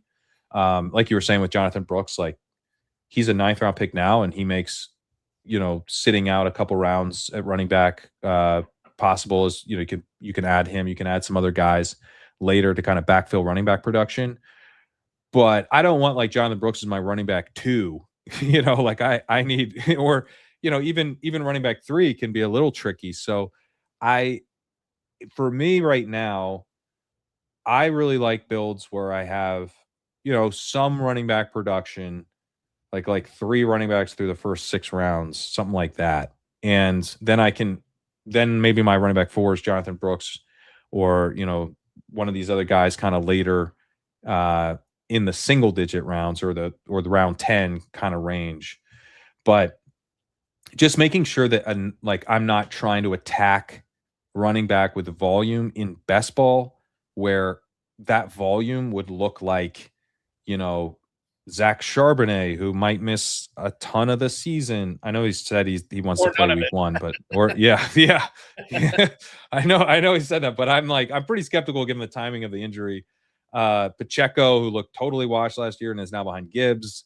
Tyler Algier, like a good player, but very much a contingent guy now. Like when I look in this group, I talked about Katron Allen. He's like in the 15th. The floor is nothing with him. Yeah. So you just go into this range where you're like, hey, good news. You have the tight end 1, you nailed receiver, and your quarterbacks are good. Unfortunately, you didn't score any points at running back. You won't be advancing to the playoff. I'm okay generally building teams like that and taking on that risk because I think I can find running back production later. But the rookie class, as we talked about before, like super thin. And the guys who did go in the first round aren't available past, the top 60 picks. So, that takes a huge weapon away from me if I'm going 0 running back. And then the second year running backs are very interesting. They're also all expensive, like Quinshon Judkins, Bashal Tootin, Trevion Henderson. Like these are great year 2 breakout plays. You got to take them all in round 5 or earlier. So Go ahead. Keep going. Sorry. No, it just makes it where right now I'm doing a lot of get 4 running backs relatively early, like 4 in the top 10 rounds, maybe 3 in the top 6 or 7 rounds. And then and I have some, wide receiver firepower early as well. But then I'm attacking wide receiver partially through volume, tight end potentially through volume. And I'm getting 3 quarterbacks a lot more often than I used to as well. Because I think that's one way. If I don't have as many positions allocated to running back, I've got more capital than I've typically done, but I don't have a ton of positions, like 4 running backs in total. But I got them all in the top 10 rounds and at least a couple pretty early. Then I can have 3 quarterbacks. I can have 4 tight ends. I can attack that through volume a little bit. And I don't need a million receivers because I invested some. If I have 3 running backs through 6 rounds, I might have 3 wide receivers through 6 rounds too. So it's not like I'm punting receiver. But my wide receiver 4 might not. I might wait a long time for wide receiver 4, attack tight end, attack quarterback. And then wide receiver 3 through 6 is kind of like 3 through 8 or, kind of volume. And it's just to clarify too, because it's like 4 through 8, I should say. I understand what you're saying too, attacking through volume with these positions. And you are with wide receiver and tight end if you are getting 4 running backs through 6 rounds or whatever. But you're kind of attacking through volume with those running backs early on, right? I mean, granted, you're only getting 4 of them, but the reason you're centering on those running backs is because of their volume, of their their volume. Yes. Yeah. Exactly. Yeah. And so you get the concentrated players at that position, but each of those players ostensibly should have massive target or not touch volume. And then the volume at receiver and tight end is not what they're doing. It's just the amount of them that you have in your team. Yeah. It's the amount of them I have. Yeah. Right. And so what I'm generally doing is like the bargain I'm making is I will take the running backs early, and not always, 3 through 6 rounds could be that my first running backs in round, I might go running backs in rounds 3, 4, and 5, and receivers 1, 2, and 6. But so it's not even that I like massively invested in running back all the time, but I generally have like a pretty decent investment in running back in those early rounds. But then the bargain I'm making is like, I'm gonna basically be done in terms of total running backs, which is going to open up roster spots for extra tight ends, extra quarterbacks, extra receivers, where I can do stuff like I'm going to go, I'm going to have three receivers through 6, but then receiver, I think, kind of falls off a little bit. And so as opposed to like chasing some of these receiver profiles I don't love, I'm going to pivot and grab quarterbacks, maybe grab 3 quarterbacks, like grab 3 really good quarterbacks in that pocket that we talked about before, or it allows me to take some of these tight ends who are pretty intriguing, and get a couple of those before maybe circling back to tight end later. And so then you look at like three wide receivers through 6, but maybe my wide receiver 4 is in the 11th round. My wide receiver 4 might be Xavier Worthy. They're like the 11-12 turn, but that might be stacked with Mahomes, which is kind of fun. And I might already have Kelsey as well. So, there's kind of like, I used to do more like, I want to have like at least 4 wide receivers early. And now I just don't feel that way, because I think I can get receivers later, as long as it's not like I want my wide receiver 2 to be really late, or my wide receiver 3 ideally to be late. But once I have like at least some wide receiver production, that's what I feel better about finding. Like Casey Concepcion's going in the 12th. He was a first round pick. He could be awesome. Romeo Dobbs is probably going to run a ton of routes with Drake May. He'll score some deep touchdowns most likely. There's lots of, you can go even late. Omar Cooper was a first round pick. He goes in the 15th round. Travis Hunter was the 2nd overall pick. He's been playing a lot with the offense and OTAs. I know he's supposed to be a full-time quarterback now. I don't buy that. I think he's going to play both ways, as he did last year, as he wants to do, as they said that he's going to do. In best ball, when I don't have to predict which weeks are the Travis Hunter weeks, I think he's pretty fun in the 15th. So that, like, my wide receiver 4, 5, 6, 7, 8 kind of production, I think I can get that when I'm in the 15th round. And like someone else is taking Nick Singleton, that dude might be inactive for, a big part of the season. Like, he probably stays active because they don't have much other depth. But like, I don't know. If you told me it's week 6 and he's inactive for Julius Chestnut, I wouldn't be shocked. Hassan Haskins. Hassan Haskins. Yeah. So let me, and I know you just podcasted with JJ Zachariason. Let me flip the script on this and shift from best ball to managed league redraft. He wrote a piece earlier this offseason about the death of the wide receiver 2. And a lot of that, and like, I can't paraphrase everything, but I think some of the elements that go into that is this sort of return of the running back a little bit. This is 2 consecutive seasons we've seen where elite running backs basically more or less stayed healthy most of the season. We're seeing a return to the ground game, and with a return to the ground game means more tight ends in the Rams leading the way with 13 personnel. We kind of touched on that in hour number 1 about how a lot of the teams seem to be going that way. So for redraft, if you're managing these teams, do you feel like you have an urge to get wide receivers early and then sort of build up running backs later on? Or is it still the same philosophy of trying to get this early volume from running backs in leagues where you can pick? I have always said for years, Pat, that the easiest position for me to have a hole in after I draft is my second running back. Exactly. And so like that's something I can pick up throughout the season, with roster churn and everything. So I was never too concerned there. And now I feel like over the last couple of years, the philosophy on the fantasy public has maybe shifted a little bit. If I'm asking you redraft here, how are you handling those early round picks? Do you feel like you're going wide receiver more than you would in best ball? Yeah. So we had a debate. We were just at the 108 and we ended up taking Christian McCaffrey, but we talked it out, McCaffrey, Taylor, Genty, we floated, Justin Jefferson. I wanted to make sure we at least considered. But yeah, to me, like we ended up going McCaffrey, but and then we'll probably go with the running back around 2 because that's the way that ADP falls. If Jefferson gets back, I'd be into that. But you never know. He could. You never know. Yeah, but let's say we start running back there. When it comes back around and we're looking at like Kyron Williams or Travis Etienne or Javonte Williams in round 3, it's all going to be a hard pass for me. And in best ball, I would at least consider those guys because everything I've talked about, trying to find those running back points seems extra hard when the roster spots lock. I still think I can find running back points on the waiver wire over the course of the season. I think that running backs have stayed healthier, than they have for a while, and that we could see some injuries and we could see some, fab bidding wars over a Jordan James or whoever, hopefully not for this McCaffrey main event we just drafted, but that DJ Giddens could be, someone that people are blowing fab on because Taylor's going to miss 4 weeks or whatever, So I think that I just don't know who they are at running back right now. And maybe I feel like I will know who they are maybe in August, just to a better extent anyway.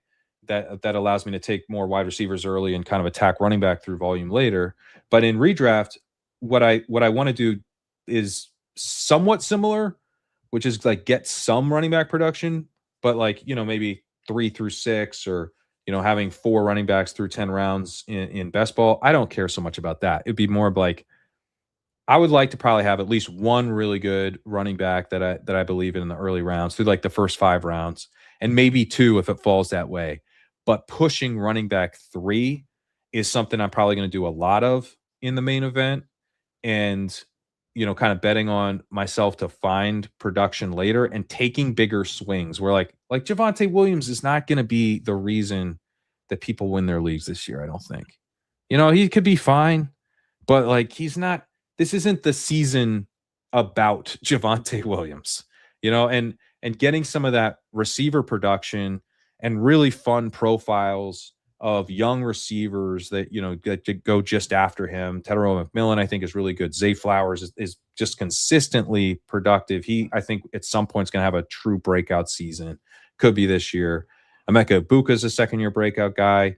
Garrett Wilson is awesome. If they can ever kind of be, semi-competent as an organization, he'll smash. Ladd McConkey's, in a Mike McDaniel offense, it's going to be built on getting the ball out quicker. That sounds pretty good for him.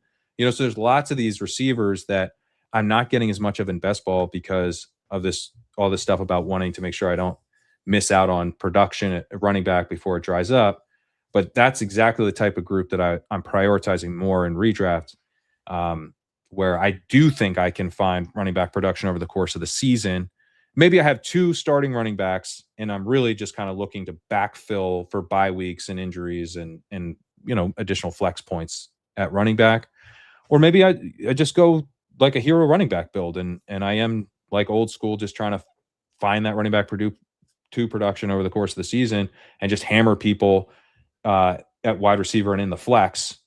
I also do I was disappointed Bowers didn't get to us at 108 like that. I would have loved to take Bowers. So that's another way that I'll move away from the running back position, in tight end premium, where now you're like, are you going to take Brock Bowers or Christian McCaffrey? And to me, it's Bowers. So that also pushes me away from those early running backs a little bit too. I want to, if I can here, I'm going to try to do it on StreamYard, see if I can figure out how to do this. And I don't normally do this. But I'm going to try right now, and I'm going to try to share I got the X post right here from Darren Armani. Darren Armani. So when he found out that you're going to be on the show tonight, he says, I heard a rumor that, and I'm saying this for the audio people who can't see this right now. I heard a rumor that Team Yellow has seen the light on drafting running back early. We'll be watching down at the Sizzler. #, welcome to the dark side. AI photograph of somebody standing at the Sizzler holding a sign that says robust RB for life. So that's what Darren Armani had to say about your appearance tonight, Pat. Now, yeah. Okay, I'll let you react to that, and then I have a question that's kind of based on that. No, so it's definitely like I'm doing all this stuff of, look, it's what I'm doing is not robust running back. It's really hyper fragile. You take 4 running backs, but then you stop, and then it's like. But basically, it's like, I understand, sir, but your cheese toast is here if you would like that. All right. Okay. So listen, I'll be honest with you. Like the first time I really zero RB to me was such a the first time I heard it, Pat, it was such a foreign concept. I'm like, there's no way this could ever work. But this was back in my days when I was very closed-minded and living in my own fantasy echo chamber, and I won nothing. I was not a successful player. But then since I've not only opened my mind up to things that I didn't think that would ever work, I've embraced certain things like zero RB, where I never would have thought of I would have ever done that. And I've had a lot of success doing it over the years. But there's been so many more strategies that we've seen in best ball. Zero RB, robust RB, hero RB, zero wide receiver, elite tight end. There's so many different strategies out there that people can employ. You personally, do you ever go into a draft expecting to do one of those strategies based on where your draft slot is?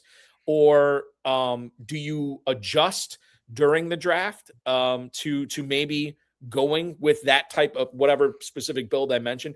Do you ever adjust to going with that? Or do you not even think about that in the moment and you're just trying to like do what's best for your team based on who's out there, who you already have on your squad, what everybody else is building?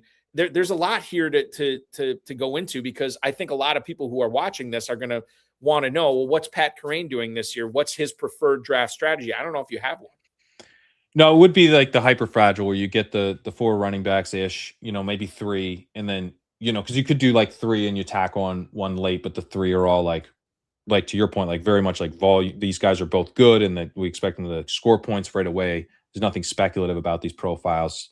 They're in position to just kind of roll. You hope they stay healthy, and you find breakouts at the other position, and that's how the team becomes really good. So that's like in best ball, that's my preferred strategy for this season. It is not the only thing I'm doing though. And I do I like to experiment with other stuff. And I've experimented with some zero running back teams.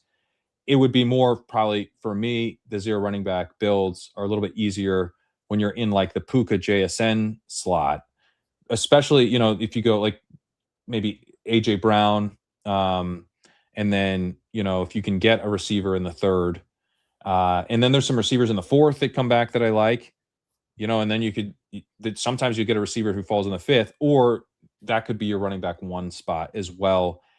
You could be set up to get a quarterback then in the 6th, and potentially, you could even go back to receiver in the 7th if you've got the running back in the 5th. Otherwise, 7th, almost necessarily has to be running back, I think, at that point.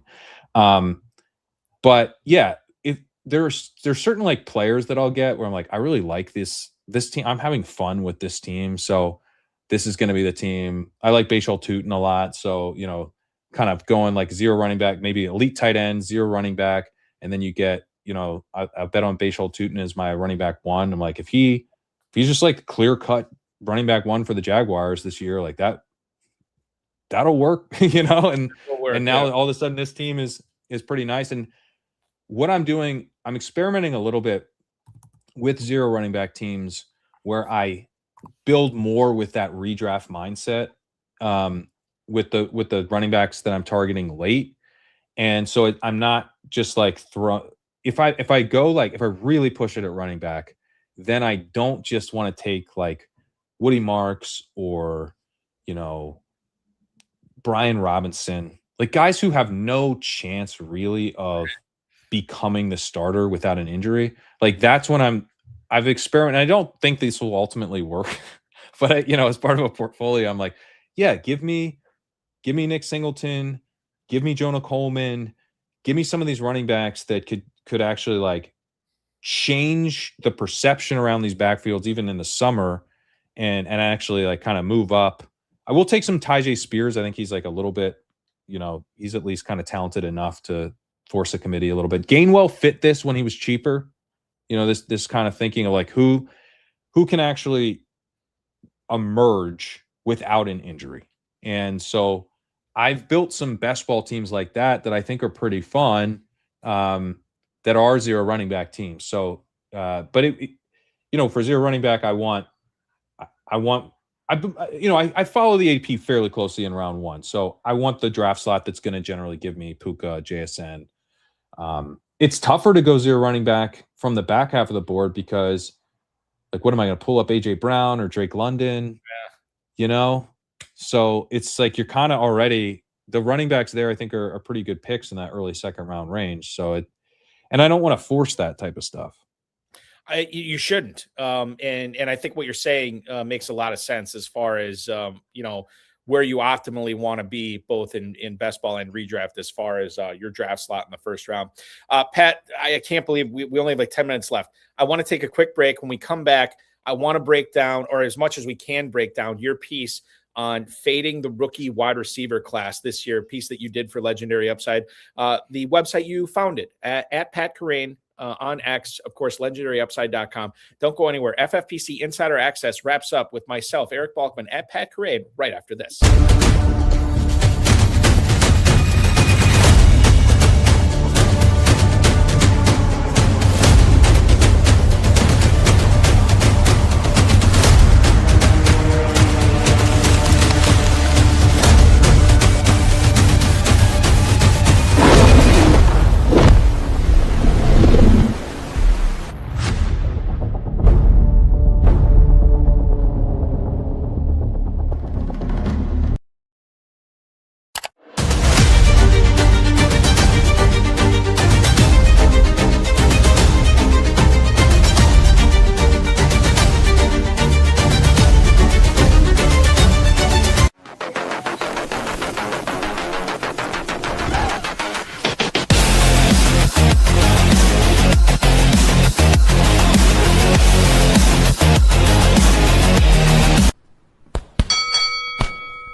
Event draft We're drafting season. a main event team on FFPC $2,000 entry team. Grand prize of $1 million. I'm looking for that $1 million top prize. Main event season is in full swing.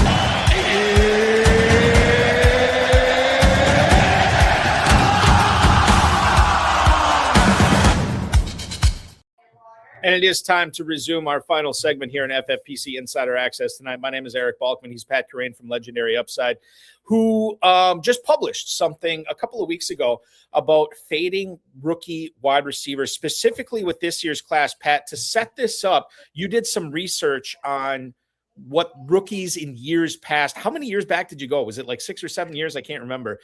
Through 2021. And then I separately looked at 2020 using the FFPC Best Ball win rates as well, just to kind of round it out. Yeah. So regarding what you found about previous rookie year class, well, okay, because we don't have a lot of time. You tell us, because there's a lot of people this year that are not excited about this year's rookie class. I feel like the Makai Lemon supporters have dissipated more than are growing in number over the course of the last month or so. There's plenty of Tate, there's plenty of Tyson people, but outside of that, I mean, you mentioned Omar Cooper being a first-round pick briefly before, but I want to let you weigh in on whether we are right or wrong if we are ignoring FFPC, if we are ignoring rookie wide receivers in FFPC tournaments this year. I think we're wrong. I think we should not be ignoring this class, and I think from a dynasty perspective, this was not a good rookie class. And from a Superflex dynasty perspective, and Superflex is kind of the dominant dynasty format now because it's a lot of fun. Right. But it's we had one quarterback. The second drafted quarterback is going to be sitting behind Matthew Stafford for a number of years. It was a thin Superflex class. And it just wasn't that fun of a year to have like late first round rookie picks. It's kind of feel like late second round rookie picks. What happened? The thing though is that I think the wide receiver class is fine.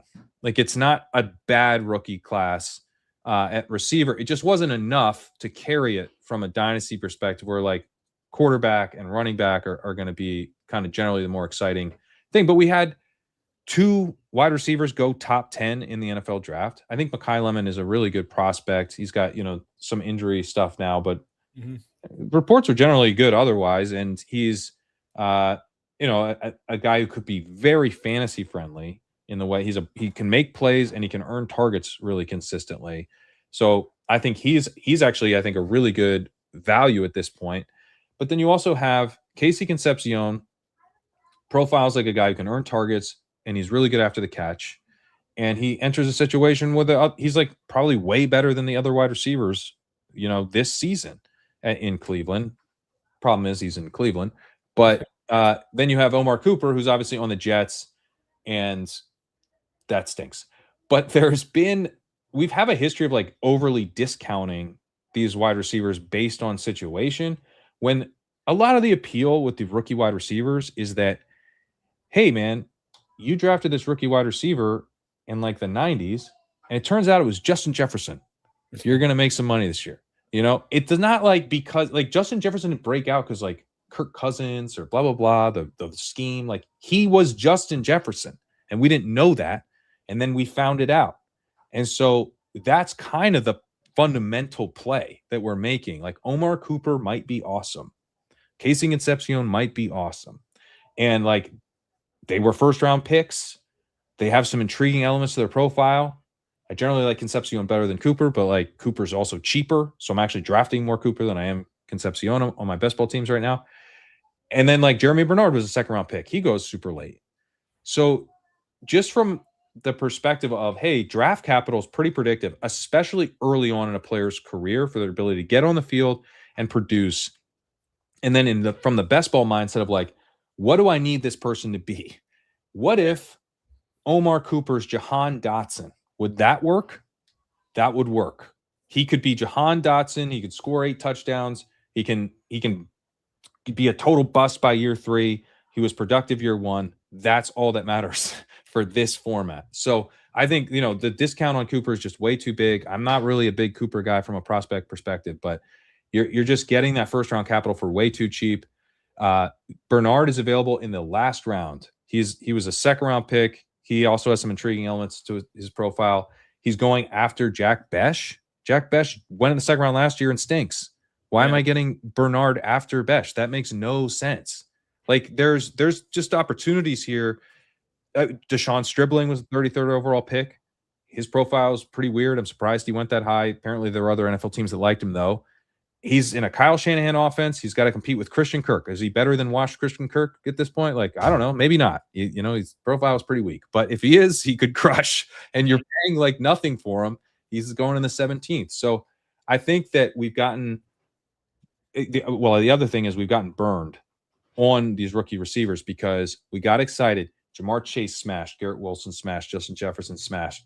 So now we're like, Marvin Harrison's coming to the league. He's going to be an immediate – he's going to crush. You know, Malik Neighbors is going to immediately crush. He kind of did immediately crush, and he still didn't totally pay off because of how expensive he was. And then Tenero McMillan was pretty expensive last year. Didn't really hit from a best ball perspective just because of how expensive he was. He's good, right? Travis Hunter, big bust. You know, again, I think I'm betting on him again, but just objectively was a bust last year based on where he was going in drafts. So, you know, we're going to have, I think, a little bit of caution when we've had a couple classes burn us, even when the players are good, because we just had a lot. We'd had to pay a lot for the last couple classes of wide receiver, and now we're paying less for this one. And in some cases, I'm like, yeah, Tate, Tyson, I think these guys are targets. It's not like I can't believe they're going where they're going. It generally makes sense. I still think they're targets. But some of these guys, and Concepcion and Cooper really, really jump out, is like, we're just acting like these guys weren't first-round picks. Well, I think, and to wrap this up too, I think the other thing to understand is there's different degrees of burns for rookie wide receivers. Like Marvin Harrison, perfect example. Travis Hunter, to a degree, I guess. I mean, that's like hospital ward, third-degree burns. You don't make it. You're dying. You're done. Yeah, right? Team's dead. But then you think about, like, you bring up Cooper and Concepcion, and I'm like, I think about those guys from just a best ball standpoint. You brought up Jahan Dotson, and it's like, oh my God, I don't want him to be Dotson. Well, you don't want him to be Jahan Dotson from a dynasty standpoint. Nope. But from a best ball year 1, rookie year standpoint, we don't care, and that's fine. And Concepcion and Cooper, that's like the equivalent of, like, you know, when you're a kid and you lick your fingers and you put your birthday candle out with, like, you just squeeze it between your fingers. That's that type of burn, because it's not going to cost you anything. If those, and again, it will cost you something, but it's not going to be the massive Harrison hit or Hunter hit that we took last year in Best Ball Tournament, or I should say Hunter last year, but Harrison 2 years ago. Okay, Pat, this was so much fun. We have to wrap things up. I want to encourage everybody, if you want to learn more about this fading rookie wide receivers article, check it out, legendaryupside.com. Sign up for the Legendary Upside newsletter, of course, at Pat Kerrane on X. Ship chasing, are you guys on a regular schedule right now for that? Yeah, we've been doing Wednesdays at 2 Eastern, and then we're gonna be start to schedule out our main event drafts here in the next month or so. So look for that. We'll have that. We'll be tweeting about it and everything. Can't wait. It's so much fun. Pat Kerrane, you are a gentleman and a scholar. Garrett Greer, a longtime FFPC player, pointed out that apparently I was listening very closely to you tonight. Apparently I don't listen when they come on, but I was very intently into it. But it was a lot of fun. Dude. Don't be a stranger. Good luck in the FFPC main event and all your leagues this year. Keep up the great work, and we'll talk with you again real soon. Thank you. That is Pat Kerrane, ladies and gentlemen. And that's going to do it for FFPC Insider Access for June 18th, 2026. Want to remind everybody, check out the FFPC main event, $600 off each additional team after your first one. FFPC Big Gorilla 7 Bananas promo is still going on. You can still get into the midweek mayhem. We got a midnight draft coming up in 2 hours. And actually, we have a 10 o'clock draft coming up in an hour, so you don't even have to wait till the midnight. 2 chances to get in on the midweek mayhem to cash some extra free FFPC Big Gorilla teams. Baby Gorilla, $100K grand prize. FFPC Best Ball Tournament, $400K grand prize. Superflex Best Ball Tournament, $100,000 grand prize as well. We got Chop Leagues. Don't finish as the least scoring team in your league on any given week, and you will win your Chop League. Player 1, fast drafting, mocking for money against 11 smart FFPC CPU teams, and you can win cash there as well. Dynasty and Empire Dynasty startups going on at myffpc.com as well. I think that covers everything. If it doesn't, go to myffpc.com and you'll be able to see it there. Now, I want to thank Pat Kerrane for coming on tonight. I also want to remind everybody that next week, if I have it in front of me, which I think I have next week's guest booked already, it will be Scott Pianowski from yahoo.com is going to join me. We'll get into his takes on players as well as his team building strategies coming up next week as well. The FFPC High Stakes Fantasy Football Hour did not air last night. Why? Because we have live Eastern time tomorrow night. Myself and Farrell Elliott will be covering a live Big Gorilla draft as 12 teams are duking it out for $1 million grand prize. Going to be a lot of fun. We will see you there. Thanks so much for watching, everybody. We will talk with you again on the HSFF Hour tomorrow night at 10 p.m. Eastern. Be good, everybody.